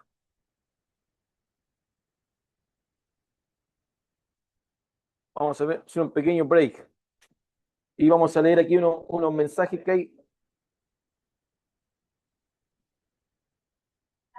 Nuestro hermano Samuel Lula dice, hola mis hermanos, que Dios les bendiga grandemente. Nuestra hermana Marta dice, muy buenas noches, bendiciones. Nuestro hermano Owen de Venezuela dice, saludos y bendiciones para todos. Dios nos ayuda a entender y permanecer firmes. Saludos desde Venezuela. Bien, gracias. Vamos a pausar un poquito la grabación para continuar en 10 minutos más. Bien, continuamos.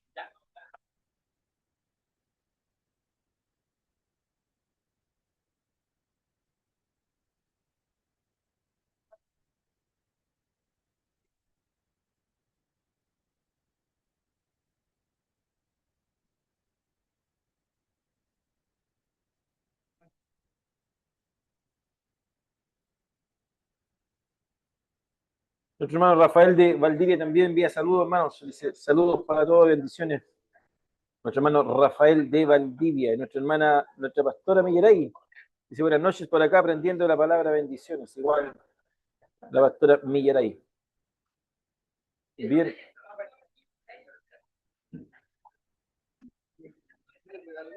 Bien, ¿se ve la pantalla? Bien. Continuamos entonces, mis hermanos. Seguimos con lo que estamos, en lo que estábamos. Entonces decíamos que, ¿cierto? Los que con ley, ¿cierto? Que los que tienen ley van a ser juzgados, los sin ley van a ser juzgados sin ley. Pablo está cerrando, ¿cierto? Cerrando todo grupo que quisiera excusarse, ¿cierto? Excusarse del juicio. Por lo mismo dice, inexcusable, oh hombre, tú que juzgas, ¿cierto? Inexcusable, quien quiera que seas, inexcusable. Entonces comienza diciendo que, apuntando a las obras y las consecuencias de aquella obra, y también apunta a los que tienen ley y a los que no tienen ley, o sea, para cerrar, ¿cierto? Para encerrarlos a todos en un mismo, ¿cierto? En un mismo grupo. Y ahora, ¿qué decíamos entonces? Que los que están en ignorancia de la ley, independiente que por esa ignorancia igual van a ser juzgados, no están exentos de juicio. Con ley o sin ley hay un juicio, va a ser un juicio igual. Ahora, el punto es que nosotros nos vamos a enfrentar a ese juicio. Nosotros también vamos a enfrentar ese juicio, ¿cierto? Pero cuando lleguemos a ese juicio, hermanos queridos, nosotros por los méritos de Cristo vamos a entrar a la vida eterna. Esa va a ser la gran diferencia con los no salvos. Por eso bendito sea Cristo, o sea, por los méritos de Cristo, por los benditos y maravillosos méritos de Cristo, nuestras obras van a ser juzgadas, va a ser juzgada la obra de Cristo. Va a ser juzgada finalmente la obra de Cristo. Entonces, a veces se nos instala un cierto miedo al tribunal de Cristo. Nosotros no tenemos que tener temor en cierto... No tenemos que tener temor, porque los méritos de Cristo nos han salvado. Y Pablo más adelante incluso dice, o sea, Pablo habla en un sentido ya de pasado, o sea, ya fuimos salvos, ya fuimos llamados, ya fuimos justificados, ya fuimos glorificados. Pablo lo ve como que ya algo que ya haya sucedido. Entonces, aquí la vergüenza, ¿cierto? La vergüenza va a ser los no salvos, lamentablemente, es lamentable. Pero por eso que Pablo cuando dice no me avergüenzo, incluso esa vergüenza es que él no va a enfrentar destrucción, no se lo dije, pero cuando Pablo habla, dice no me avergüenzo del Evangelio, nosotros lo estudiábamos diciendo que había una suficiencia en el Evangelio, pero también esa palabra vergüenza, para el concepto de la época, avergonzarse, era estar en destrucción, recibir una condenación. Entonces Pablo dice, yo no me avergüenzo del Evangelio. Entonces, no hay vergüenza, porque yo no voy a condenación. Los que serán condenados ¿cierto? Vivirán una vergüenza. ¿Será que Pablo lo dice también? Va a tener una bendición de poder predicar el Evangelio. Que Malaquías, si no me equivoco, dice que algunos serán levantados para vergüenza perpetua. ¿Será que Sí, mira, todos los que tienen que ver con el concepto este de pagará, recompensa, o sea, tiene que ver con lo mismo. Ahora, tenemos que primero verlo en el contexto. ¿Cuál es el contexto? Que muchas veces está hablando de un juicio que viene, un juicio real, catastrófico, por ejemplo, no sé, la caída de Jerusalén en el 586, ¿cierto? La caída no sé, de Israel en el 722, el juicio del 70. Entonces tiene que ver a veces con juicios que van a suceder. Pero al final, cuando Pablo está apuntando, cuando tengamos que enfrentarnos al final, delante del Señor, delante del gran juez, es que unos van a recibir vergüenza, ira, destrucción, ¿cierto? Y eso va a ser condenación eterna.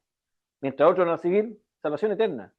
Pero ojo, insisto y repito, o sea, pero esa salvación, esa vida eterna, no es por nuestros méritos. ¿Cierto? Van a ser los méritos de Cristo que vamos a poder entrar tranquilamente al estado eterno. Entonces, lo que quiere dejar claro Pablo en esto es que judío y gentil, dice primeramente al judío, ¿cierto? Y luego al griego, frase típica de Pablo, que está diciendo que, y lo estudiamos en el capítulo 1, cuando dice primeramente al judío, ¿cierto? Porque el judío es responsable, tiene una responsabilidad mayor. En ellos descansaba las promesas de salvación, en ellos descansaba el linaje por el cual vendría el Mesías, en ellos descansaba el pacto, la ley, ¿cierto? Descansaba, Dios hizo misericordia con ellos, Dios trató con ellos directamente. Entonces, el punto de Pablo es que a mayor conocimiento, había mayor severidad en cuanto al juicio, pero tiene que entenderse con esto cuando lo que preguntaba la hermana Susana, tiene que entenderse con esto, que lo severo del juicio no tiene que ver con que va a decir usted va a ser condenado a, no sé, a 1000 años de condenación eterna, por lo que y este otro va a ser condenado a 5 años de condenación eterna. No. Lo severo del juicio es que va a ser severo. No sé si se entiende. O sea, se va a entender de que es un juicio severo. O sea, el hombre ya no va a tener oportunidad de defensa, ya no va a tener. No va a tener oportunidad de justificarse. No va a tener oportunidad de presentar una excusa. Ya no va a haber oportunidad. No va a tener abogado. Ya no va a existir esa posibilidad. Entonces, eso severo lo va a sentir el ser humano porque ya, ¿cierto? Su vergüenza, su atrocidad, o sea, va a ser catastrófico. Entonces, no va a ser algo tan simple. Condenación eterna. Ya, permiso, gracias. ¿Quién va a irse contento? ¿Se imagina alguien contento? Si nosotros cuando vemos algunas representaciones que igual no dejan de ser, cuando llegan estas personas delante del juicio, que ¿cierto? Hacen una dramatización y la persona dice, Juanito Pérez, el ángel, Juanito Pérez, a ver, busca, no está, pero buscan ahí porque, ¿cierto? No, si yo debo estar, si yo, ¿cierto? Yo diezmaba, yo iba todo martes, jueves, sábado y domingo, y yo estaba en el punto de predicación y buscan ahí, si Juanito Pérez, hijo pastor, no. Juanito Pérez. Entonces, un chiste. Entonces, ahí nos soltamos todo. Entonces, no era Juan Albornoz, Juanito Pérez. Entonces, él se defiende, ¿se da cuenta? Incluso en la dramatización que nosotros vemos, se defiende. Y cuando ya no hay, no, es que no estás. Entonces, incluso no se va fácil. Las dramatizaciones lo tienen que llevar por cierto, para el lago de fuego, para la condenación eterna. No quiere ir. Eso va a ser severo. Es como el hombre que va a juicio, ¿cierto? Tiene que presentarse ante un tribunal y sabe que la causa va a ser, ¿cierto? Y sabe que es responsable y que la pena no va a ser 6 meses ni 3 años y un día, la pena va a ser perpetua, ese no va tranquilo. El peso de conciencia, el peso de culpa, el peso de arrepentimiento, ¿cierto? ¿cierto? Todas las emociones destruyéndolo, ¿sí o no? No se va tranquilo. El juicio es severo. Entonces, por eso que, y al menos para los que conocían la ley, para los judíos que no, ¿cierto? Que nunca se arrepintieron, que todas las veces menospreciaron la misericordia, la benignidad, ¿cierto? La paciencia, que menospreciaron, que rechazaban aquella riqueza, ¿qué van a decir?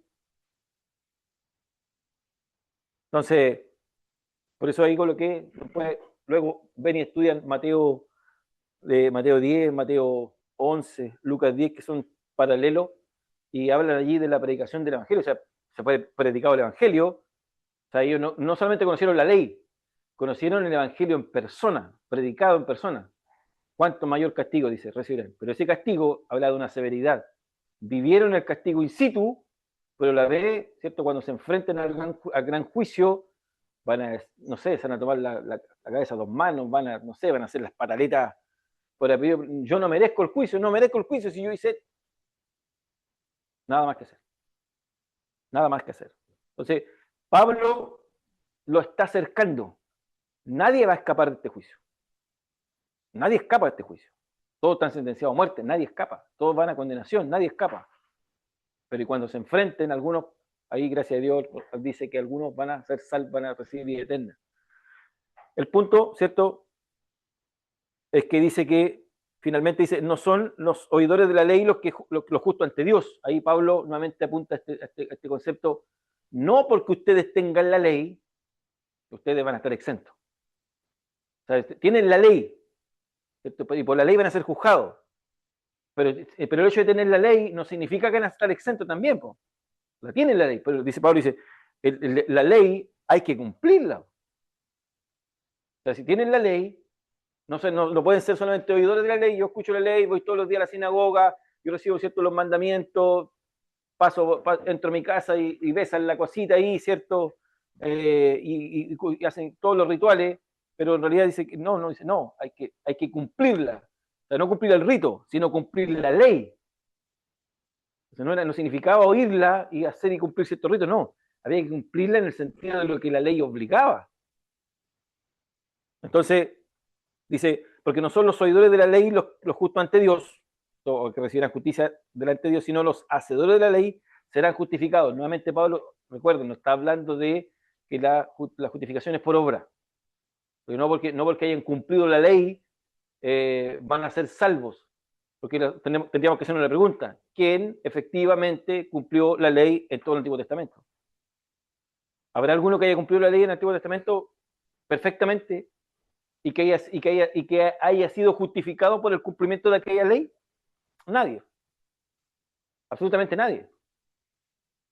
Entonces, Pablo está diciendo, ¿cierto? Está refiriéndose a los judíos y dice que el judío, el hecho de tener la ley no significaba nada, oírla tampoco significaba nada porque no podía recibir la justificación, sino que tenía que practicar la ley en cuanto a los mandamientos que esta ley exigía.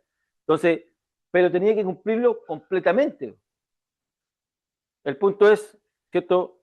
No podían cumplirla completamente, porque estaban limitados por el pecado. Entonces, pues Pablo tiene que solucionar esto, que cualquiera podría decir, ya, Pablo, pero ya, ¿qué provecho tiene la circuncisión? Entonces, después tiene que enseñar qué provecho tenía la ley. ¿Era mala la ley? ¿Es mala la ley? Incluso se le pregunta. No, dice Pablo, sí, la ley es buena, perfecta, o sea, la ley es santa.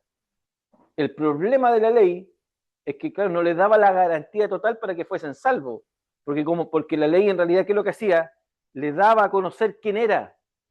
Y en vez de acercarse, dice que se alejaban. En vez de servirle como puente, el hecho de enrostrarle el pecado, de reconocerse tal cual eran, todo lo contrario, en vez de llevarlo a Cristo, ellos menospreciaban la ley. Entonces, dice que nadie se justificó, ¿cierto? Nadie puede justificarse completamente. Aquí Pablo está aludiendo, ¿cierto?, al punto de que le está colocando la vara más alta. Ya, ok, ustedes tienen la ley, sí. Se justifican con la ley, sí. Tienen que cumplir la ley. Pero nadie podría decir, sí, yo la cumplo perfectamente. No. Solamente recordar al publicano y al fariseo. El publicano y el fariseo. Entonces, el único que justifica, ¿cierto? Tenemos que entender esto claro porque puede generar esta controversia. No por cumplir la ley el hombre se justificaba. O sea, tenía que cumplirla, pero tenía que haber fe. Fe, realmente, ¿cierto? Tenía que aplicar la fe. En el Antiguo Testamento no era por obra, seguía siendo por fe. El Antiguo Testamento, independiente que tiene, ¿cierto?, tiene una forma, un formalismo que lo hemos visto, ¿cierto? Lo hemos visto, no tiene que ver con cumplir fielmente el formalismo. Si llevar el animal, ¿cierto?, de cortar el animal, ¿cierto?, degollar el animal, yo tenía que tomar la sangre del animal y yo sentir la muerte del animal en mí. Yo tenía que sentirme muerto por el animal. El ritual no justificaba a nadie, si no se sentía eso, generando que, ¿cierto?, que Dios me estaba justificando a través de ese animal. El hombre podía, cumplía y se iba, cumplía el rito. Pero el verdadero rito implicaba fe. Y ahí estaba el ingrediente que no instalaron muchos judíos. Porque después Pablo en el capítulo 10 les dice, o sea, ustedes generaron un sistema de obra y se quedaron con ese sistema. Pero por eso dice, cerca de ti está la palabra, se da cuenta, si confesares con tu boca que Jesucristo es el Señor, ¿cierto? Ahí le explica el cómo, pero ellos se quedaron con el rito. Entonces, en el Antiguo Testamento, el cumplir, no se podía cumplir perfectamente la ley, porque el pecado, ¿cierto?, anulaba ese cumplimiento perfecto. Tenían que tener fe. La fe cambiaba, ¿cierto? Producía el cambio. Entonces, como dijo Marcelo, el que perfectamente cumple es Cristo. Y él incluso dice, no he venido a poner fin, no he venido a abrogar, sino que le viene a dar un fiel cumplimiento. Y la viene incluso a elevar, a dejarla, ¿cierto? A cerrarla en un sentido de que Él es el fin de la ley. Estoy colocando que finalmente la ley, no es que la ley, ¿cierto?, allí cerraba la ley, no, es decir, sino que la finalidad de la ley era el telos, ¿cierto?, era Cristo. La finalidad de la ley finalmente era Cristo, era llevarlos a Cristo, apuntando a Cristo. ¿De qué forma? Mire, la forma de que el hombre al ver la ley le mostraba en sí, ¿cierto? Le mostraba, le enrostraba su pecado. Entonces, ¿qué tenía que hacer el judío? Pedir misericordia para que fuese, ¿cierto?, justificado. Buscar, ¿cierto?, la gracia. Entonces, ¿qué apuntaba? Apuntaba al verdadero dador de la gracia. O sea, le daba a entender de que necesitaba a alguien que lo rescatara. Por eso que Pablo después dice que era como un ayo, una nodriza, alguien que lo tomaba de la mano, alguien que lo llevaba. Tenía que llevarlo a los pies de aquel Salvador, aquel Mesías, aquel caudillo. O sea, lo apuntaba a la aparición del Mesías. ¿A qué lo podría justificar? Plenamente. Porque el judío por sí solo no podía cumplir la ley. Porque le decía claramente que estaba en pecado. Entonces dice, porque cuando los gentiles que no tienen ley hacen por naturaleza lo que es de la ley, estos, aunque no tengan la ley, son la ley para sí mismos. Y lo que lo hablábamos delante, pero son medio enredadas estas cosas que hace Pablo, mostrando la obra de la ley escrita en sus corazones, dando testimonio en su conciencia, acusándoles, defendiéndoles su racionamiento. ¿Qué quiere decir Pablo? Ahora Pablo vuelve al primer grupo, a los sin ley. Incluso lo está contrarrestando, mire. Le dice, mire, ustedes tienen la ley, son judíos, tienen la ley, ustedes se sienten superiores por tener la ley, o sea, pero realmente la tienen, pero no la cumplen, no pueden cumplirla. Incluso aquí en este punto, Pablo incluso lo deja al judío, le está quitando piso al judío, porque dice, miren, los que no tienen la ley, que si ley serán juzgados, estos que no tienen los mandamientos, que no tienen la ley de Moisés, estos muestran más la ley que ustedes. Esto, ¿cierto? Esto muestra más la ley de ustedes. Entonces, ¿qué es lo que está diciendo? Esto no tiene el conocimiento de Dios, hay un conocimiento limitado de Dios, ¿cierto? No tienen los mandamientos, no tienen la Torá, no tienen el Antiguo Testamento, no tienen la relación directa con el Padre, no la tienen. Pero estos, dice, muestran una ley en sí mismo, demuestran que hay una ley en sí mismo y caminan por esa ley en sí mismo. Y ahí quise colocar, irme a lo bien extremo. Un hereje que nunca ha conocido la palabra, ¿cierto? Un hereje. Un ateo, alguien que, ¿cierto?, que nunca ha conocido la escritura, alguien que nunca se ha topado con los mandamientos. Ese alguien, aún así le dice a su hijo que se porte bien, que haga lo bueno, no le dice que haga lo malo. Pórtate bien, incluso hasta los malandros le dicen a sus hijos, oye, ¿sabes qué? Pórtate bien, no diciendo algo malo. Claro, no diga garabato, porte bien con la profesora, no se bien educado. Entonces, claro, porque dice Pablo, estos sin ley, a pesar de que son sin ley, tienen una ley. Pero sin ley en este sentido que no tienen los mandamientos. Estos que no tienen los mandamientos, estos que no tienen la Torá, ¿cierto? Estos sin ley, hay una ley. Estos sí tienen una ley. Y ellos demuestran más esa ley que ustedes los judíos. Porque tienen una ley intrínseca, tienen una ley interior, una ley que es cierto que puede, cierto, la ley de conciencia. Esa ley, ¿cierto? Esa ley que la instala Dios en el corazón, ¿cierto? En la mente del hombre, en el corazón, como se diga, se llama conciencia, ¿cierto? La conciencia. Entonces, ¿qué es lo que es? Y esa nos define éticamente. Ahora, ¿por qué? Y Pablo lo da a entender, dice que incluso estos sin ley evidencian a Dios. Los judíos, con ley. No, aquí Pablo les quita piso. Aquí les quita el piso. Yo no sé en qué parte los judaizantes de hoy no leen esta parte. Editan el capítulo 2 de Romanos. Entonces, Pablo dice, ellos evidencian, ¿cierto? Evidencian, ¿cierto? La obra de la ley escrita en sus corazones, como que Dios la escribió en sus corazones y ellos la ponen en evidencia. ¿Cuál es el punto de Pablo? Es que el hombre sin ley hace cosas buenas. No quiere decir que hay cosas buenas para salvarse, pero un hombre sin ley puede hacer cosas buenas. No alcanza la salvación, pero en esas obras demuestra que hay un creador. Esto no tiene ley. Entonces, por ejemplo, un hombre construye, no sé, hoy día, hace poco tiempo atrás, había no sé si fueron los chinitos o los japoneses, crearon un auto que navega. Un auto que, ¿cierto? ¿Es bueno? Sí. O sea, crean cosas buenas.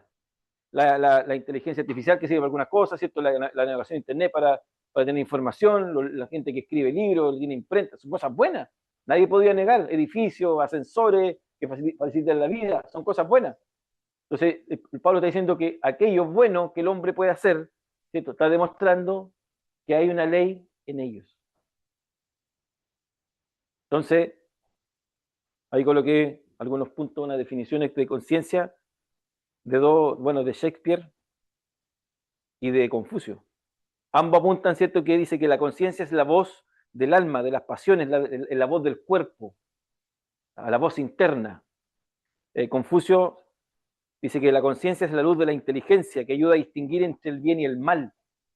O sea, imagínense lo que está diciendo Pablo, es que estos hombres sin ley tienen una ley, y que esa ley los hace definir entre el bien y el mal. Ustedes con ley, y van a ser juzgados por la ley, no practican la ley, los judíos. Entonces, ¿qué hace? ¿Qué es lo que es la conciencia? Si quieren saber más de la conciencia, tienen que estudiar los 10 meses con el hermano Juan Carlos. Paso el dato. Pero ¿qué es lo que es la conciencia? Dice que es un sentido moral innato que está incorporado en el ser humano. Es intrínsecamente, está, ¿cierto?, instalado dentro del ser humano. El hombre por sí mismo puede definir lo que es bien y mal. Puede definirlo. Sabe cuándo actúa mal.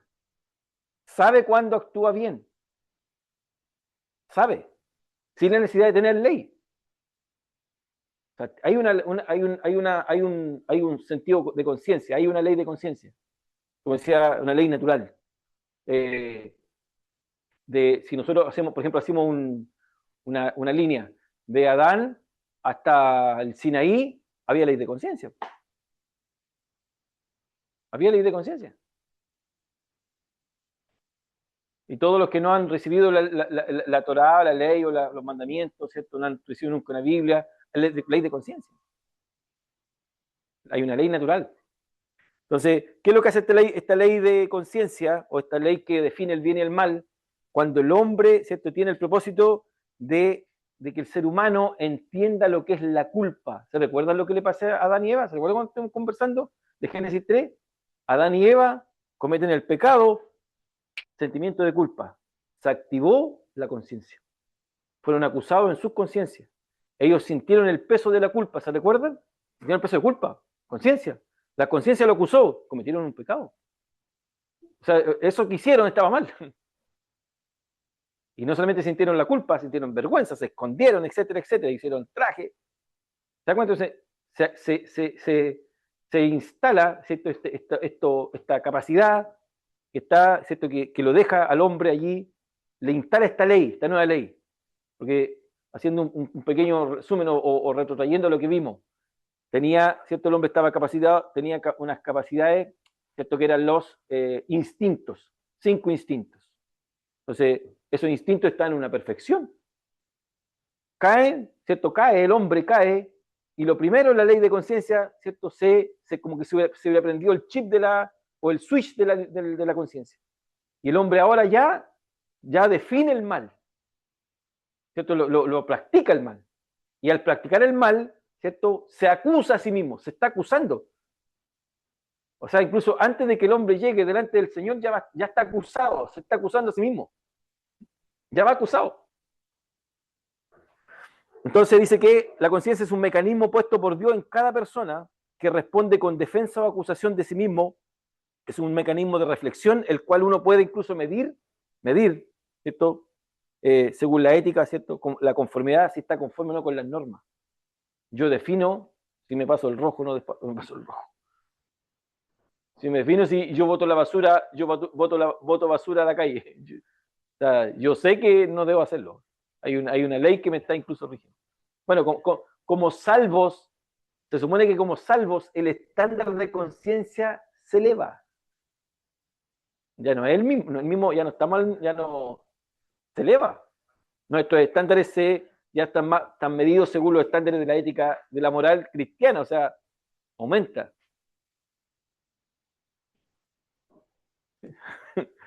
Entonces, finalmente Pablo dice, finalmente Pablo dice, en el día en que Dios juzgará, ¿cierto? Siguiendo el relato, dice, porque cuando los gentiles que no tienen ley, ¿cierto? Hacen por naturaleza, que es de la ley, ¿cierto? Estos, aunque no tengan la ley, son ley para sí mismos, ley de conciencia, ¿cierto? Muestran la obra escrita en sus corazones, evidencian que hay una, ¿cierto? Dios los creó, evidencian que Dios instaló esa ley, ¿cierto? Y esa ley los acusa o los defiende, ¿ah? Y dice que en el día en que Dios juzgará, incluso en el día cuando se presentarán delante de Dios, ¿cierto? Que por Jesucristo juzgará a todos los hombres, los secretos de los hombres, allí el que no tiene ley va a querer defenderse o va a estar más acusado que defendiéndose. Dice, van a ser incluso juzgados conforme al Evangelio. ¿Qué dice Pablo? El día del juicio final, los seres humanos que no vivieron bajo la ley, que será mediante la conciencia que lo siento, serán acusados o se defenderán, es decir, como los gentiles no tuvieron la ley de los mandamientos de Dios en el día del juicio, su conciencia y su racionamiento les revelará cómo vivieron. No, no podrían, ninguno podría incluso excusarse, o sea, pues dice, no, si yo no fui, ahí está la evidencia. No, que yo no estaba, a mí no me dijeron. No, no fui a Romanos 2 ese día yo. Entonces, incluso Pablo dice que incluso los secretos o los pensamientos más secretos, dice que quedarán expuestos y servirán como medios de prueba. No solamente los actos, sino también los pensamientos van a ser medidos. Que el juicio, entonces, que está hablando el apóstol Pablo, dice que no podemos obviar que el juicio es para ambos grupos, gentiles y judíos, ¿cierto? A ambos grupos. Y todos estarán ¿dónde? Delante del Señor. El Señor va a ser el juez justo. El Señor Jesucristo va a ser el juez justo. ¿Cierto? Él será el gran ejecutor de este juicio. ¿Ah? El agente, ¿cierto?, de juicio, no va a ser otro. Y lo que me queda un poco allí, como dijera, que me queda un poco ahí no sin sabor, sino que a veces nosotros no medimos esto o lo pasamos por alto. Cuando dice Romano 1, 16, 17 y 18. Romano 1, 16, 17 y 18 dice que el Evangelio es poder, primero es poder, después dice que es justicia. Y la tercera parte, ¿qué es lo que es? Ira. Porque Dios dice, el resultado del mismo Evangelio también va a traer condenación a aquel que no cree. Entonces el Evangelio no solamente, claro, sabemos, nosotros apuntamos que es poder para salvación a todo el que cree. Esa es nuestra gran consigna, para que todos crean y vengan al arrepentimiento, ¿cierto? Y reciban la justicia de parte de Dios, ¿cierto? Que solamente a través de la fe. Pero para el que no cree es juicio. Es juicio. ¿No? Todos los que no creyeron ya han sido condenados. O sea, el Evangelio a la vez también trae juicio. Claro, o sea, el mensaje sana o acusa. Entonces, allí coloqué 2 Timoteo 4:1 cuando dice que todos comparecerán, ¿o no? Dice todos serán juzgados por Cristo. No sé si alguien busca el texto de 2 Timoteo 4. para que lo... ¿Solo 4:1? Sí, solamente el 4:1. Encarezco delante de Dios ¿Quién? Claro.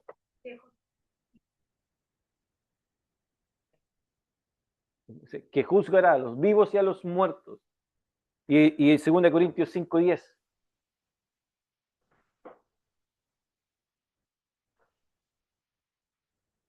¿Qué dice 2 Corintios 5:10? Hermana Patricia. Porque es necesario que todos nosotros comparezcamos ante el tribunal de Cristo, para que cada uno reciba según lo que haya hecho mientras estaba en el cuerpo, sea bueno o sea malo. Buenísimo. ¿Te cuenta? Entonces, finalmente, el que va a juzgar va a ser Cristo. Y allí el texto de Corintio, Pablo recuerda que está delante de los filósofos. O sea, no, está haciendo, no es una apreciación así para la iglesia. se lo dice a la gran filosofía del Areópago. O sea, él juzgará tanto a los vivos como a los muertos. Bien. Entonces, en conclusión, Dios va a juzgar al judío que tenía la ley y va a juzgar al gentil que no tenía la ley. A cada uno en virtud del conocimiento que recibieron, ¿cierto? Los que no han oído el Evangelio, Dios puso la creación, la conciencia, el razonamiento, la reflexión. ¿Ah? Entonces ellos entendían, ¿cierto? La conciencia les va a redarguir, les va a, ¿cierto?, acusar de que están haciendo lo malo. Dios existe, sí o sí, no, es innegable en ese punto. Y el judío, lamentablemente, también va a ser enjuiciado y tuvo mayores privilegios, no creo que los tenga. Con Cristo ya las cosas cambian, hay un nuevo pacto, tuvo los mejores privilegios. Y lamentablemente, de acuerdo a ese privilegio, van a ser enjuiciados. Mayor conocimiento, mayor responsabilidad. Y para reflexionar, en el principio, ¿cierto?, estaba la creación, la revelación general, lo hemos visto, ¿cierto? La revelación general. Estaba también la conciencia. Desde Adán hasta Moisés o hasta el Sinaí estaba la conciencia. Luego viene, ¿cierto?, esta revelación especial, los mandamientos, ¿cierto?, los mandamientos de Dios junto con la ley. Y después viene Jesucristo, ¿cierto?, la revelación misma. Y el Nuevo Testamento es la revelación o la explicación de toda la revelación.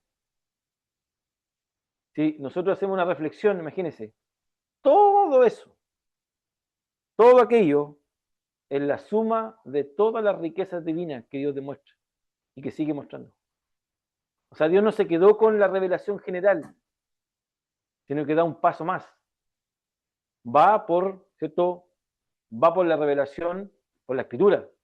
No solamente queda con la escritura, manifiesta a su propio Hijo. Entonces se da cuenta que todo aquello tiene que ver con riquezas divinas. Siempre Dios, ¿cierto? Siempre Dios siempre Dios ha dado el paso. No es el hombre, es Dios. Dios siempre dando el paso. ¿Para qué? Y el único fin de toda esta riqueza, ¿cierto? El único fin, que lo dice Pablo, el único fin es que el hombre pueda conocer a Dios y pueda arrepentirse. Recibir el perdón de pecado, recibir la justicia de Dios, ¿cierto? Alcanzar la vida eterna por medio de su Hijo.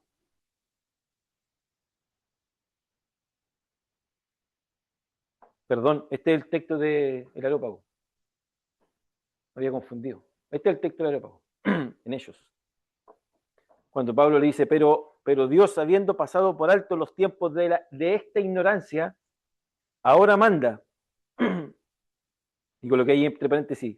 No es una sugerencia.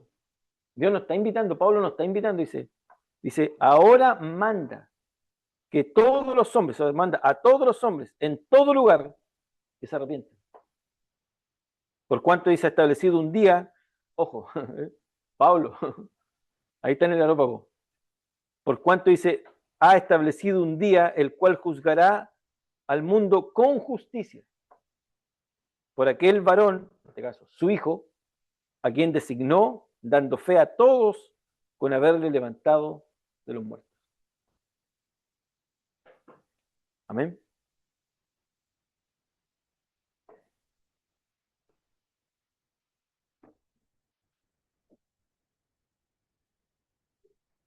Eso es la clase de hoy día, hermanos queridos. ¿Alguna acotación?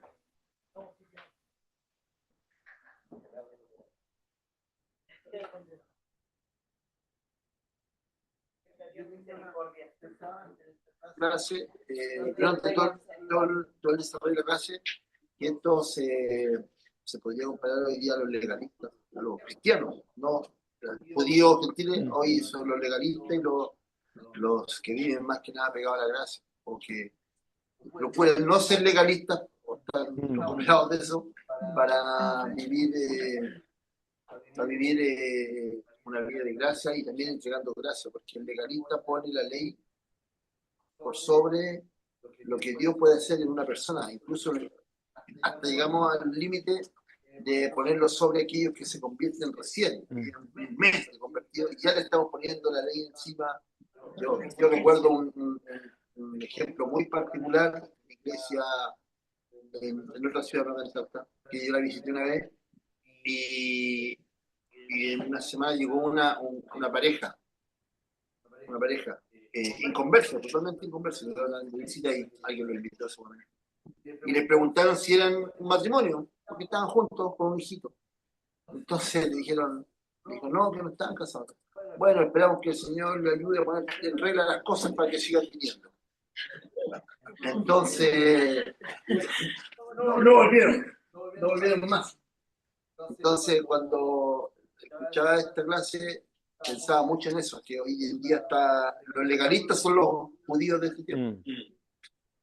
El fundamentalista extremo. Claro. Y lleva encima el dogma, el rito. Por ejemplo, y es lamentable porque incluso se mide la espiritualidad de la gente por la asistencia, por lo que ofrenda, por lo que diezma, por lo que hace. Entonces, como que claro.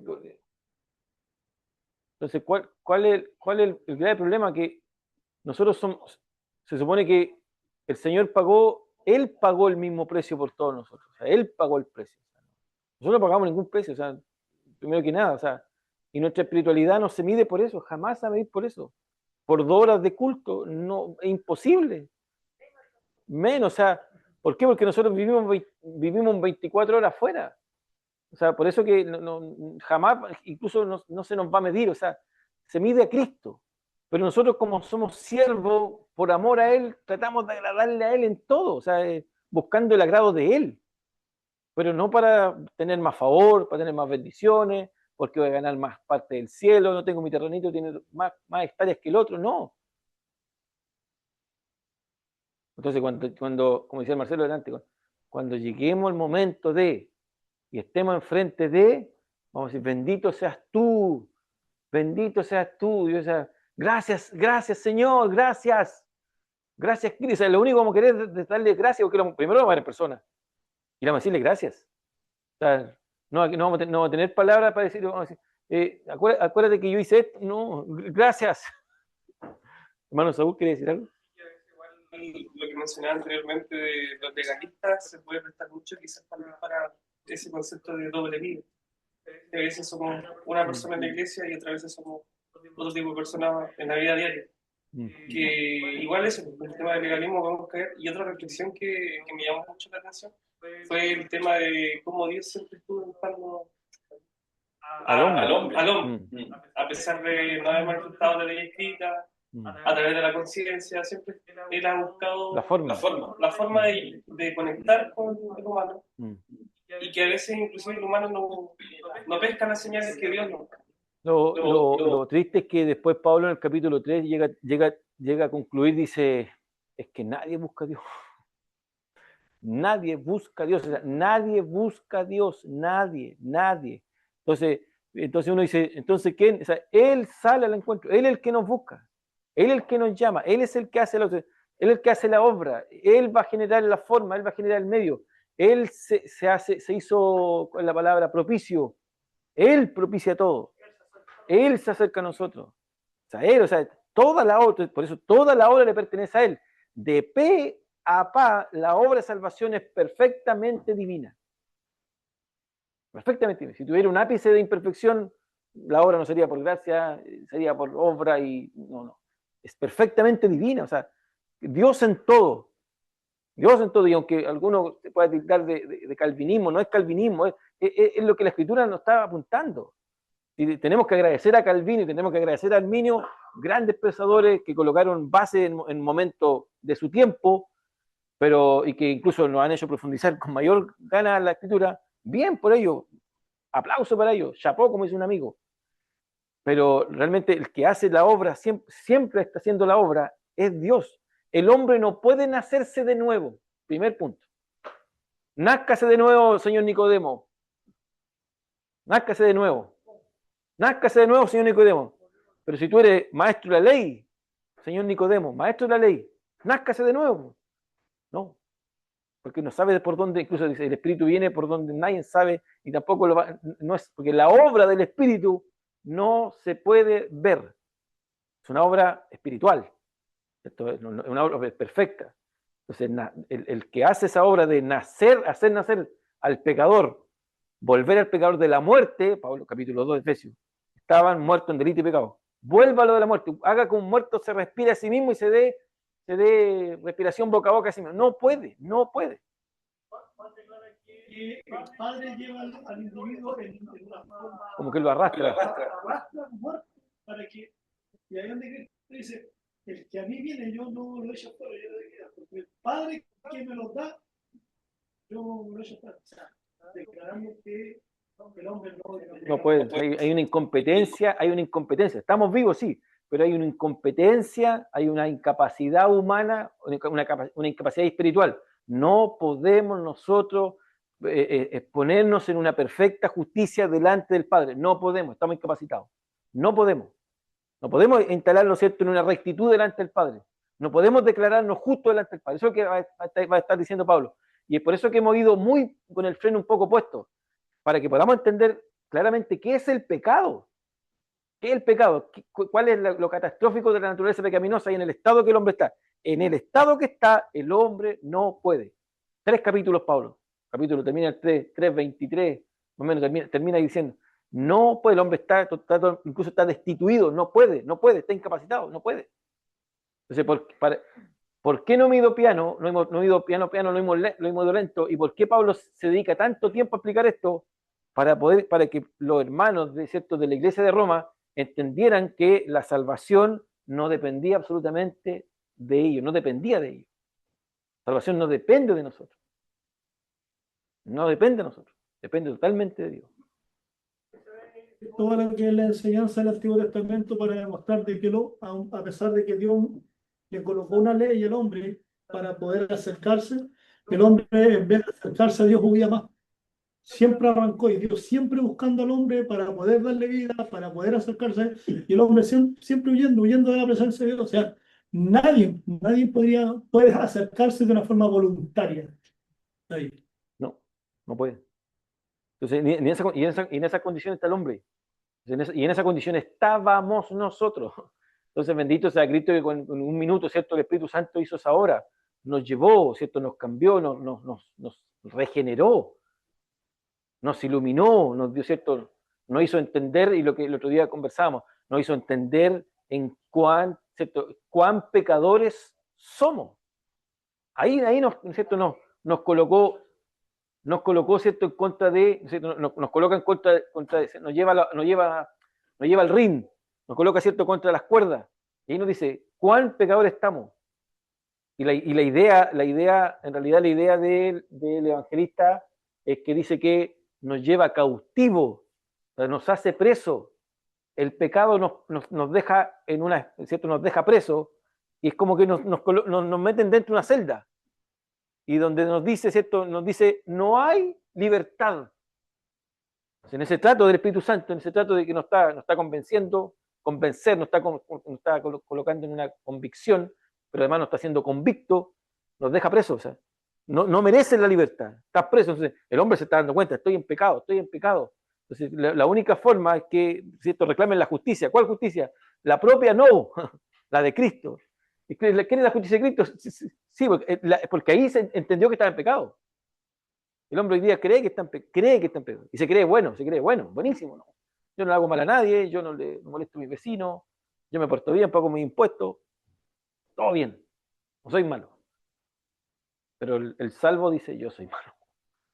No, a mí me avergüenza el pecado. No quiero ni acordarme de... O sea, nos avergüenza, nos duele, nos destruye.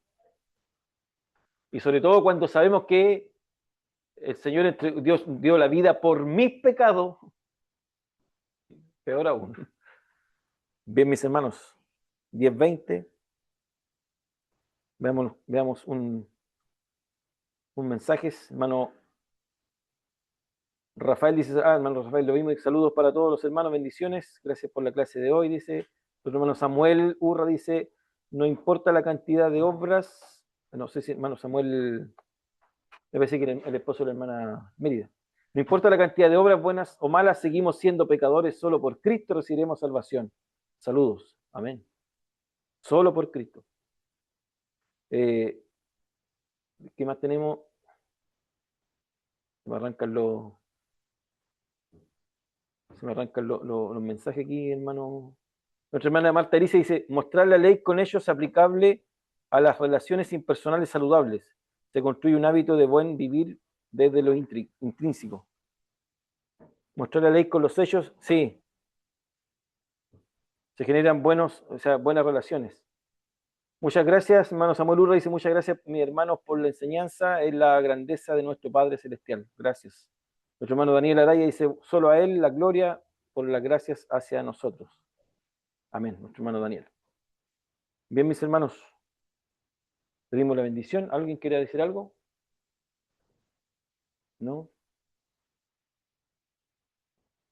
Oramos al Señor entonces.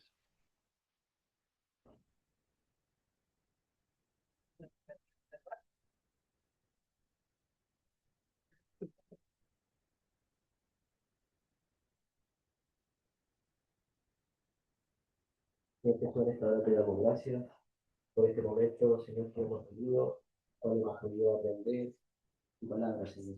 Te pedimos, Señor amado, que esta palabra, estos consejos, Señor, esta lectura, todo lo que hemos argumentado, Señor, cada opinión, te pido que podamos guardarla en nuestros corazones, Señor, y también podamos aplicarla a nuestra vida. Ayúdanos, Señor, a hacer luz, ayúdanos, Señor, a poder ser la luz en medio de las tinieblas, Señor, y podamos, Dios mío, seguir viniendo a estas clases, Señor, para poder seguir aprendiendo de tu palabra y poder poner todo en práctica. Te damos gracias por nuestro profesor, Señor, y te pedimos tu bendición en el nombre de Jesús. Amén. Amén.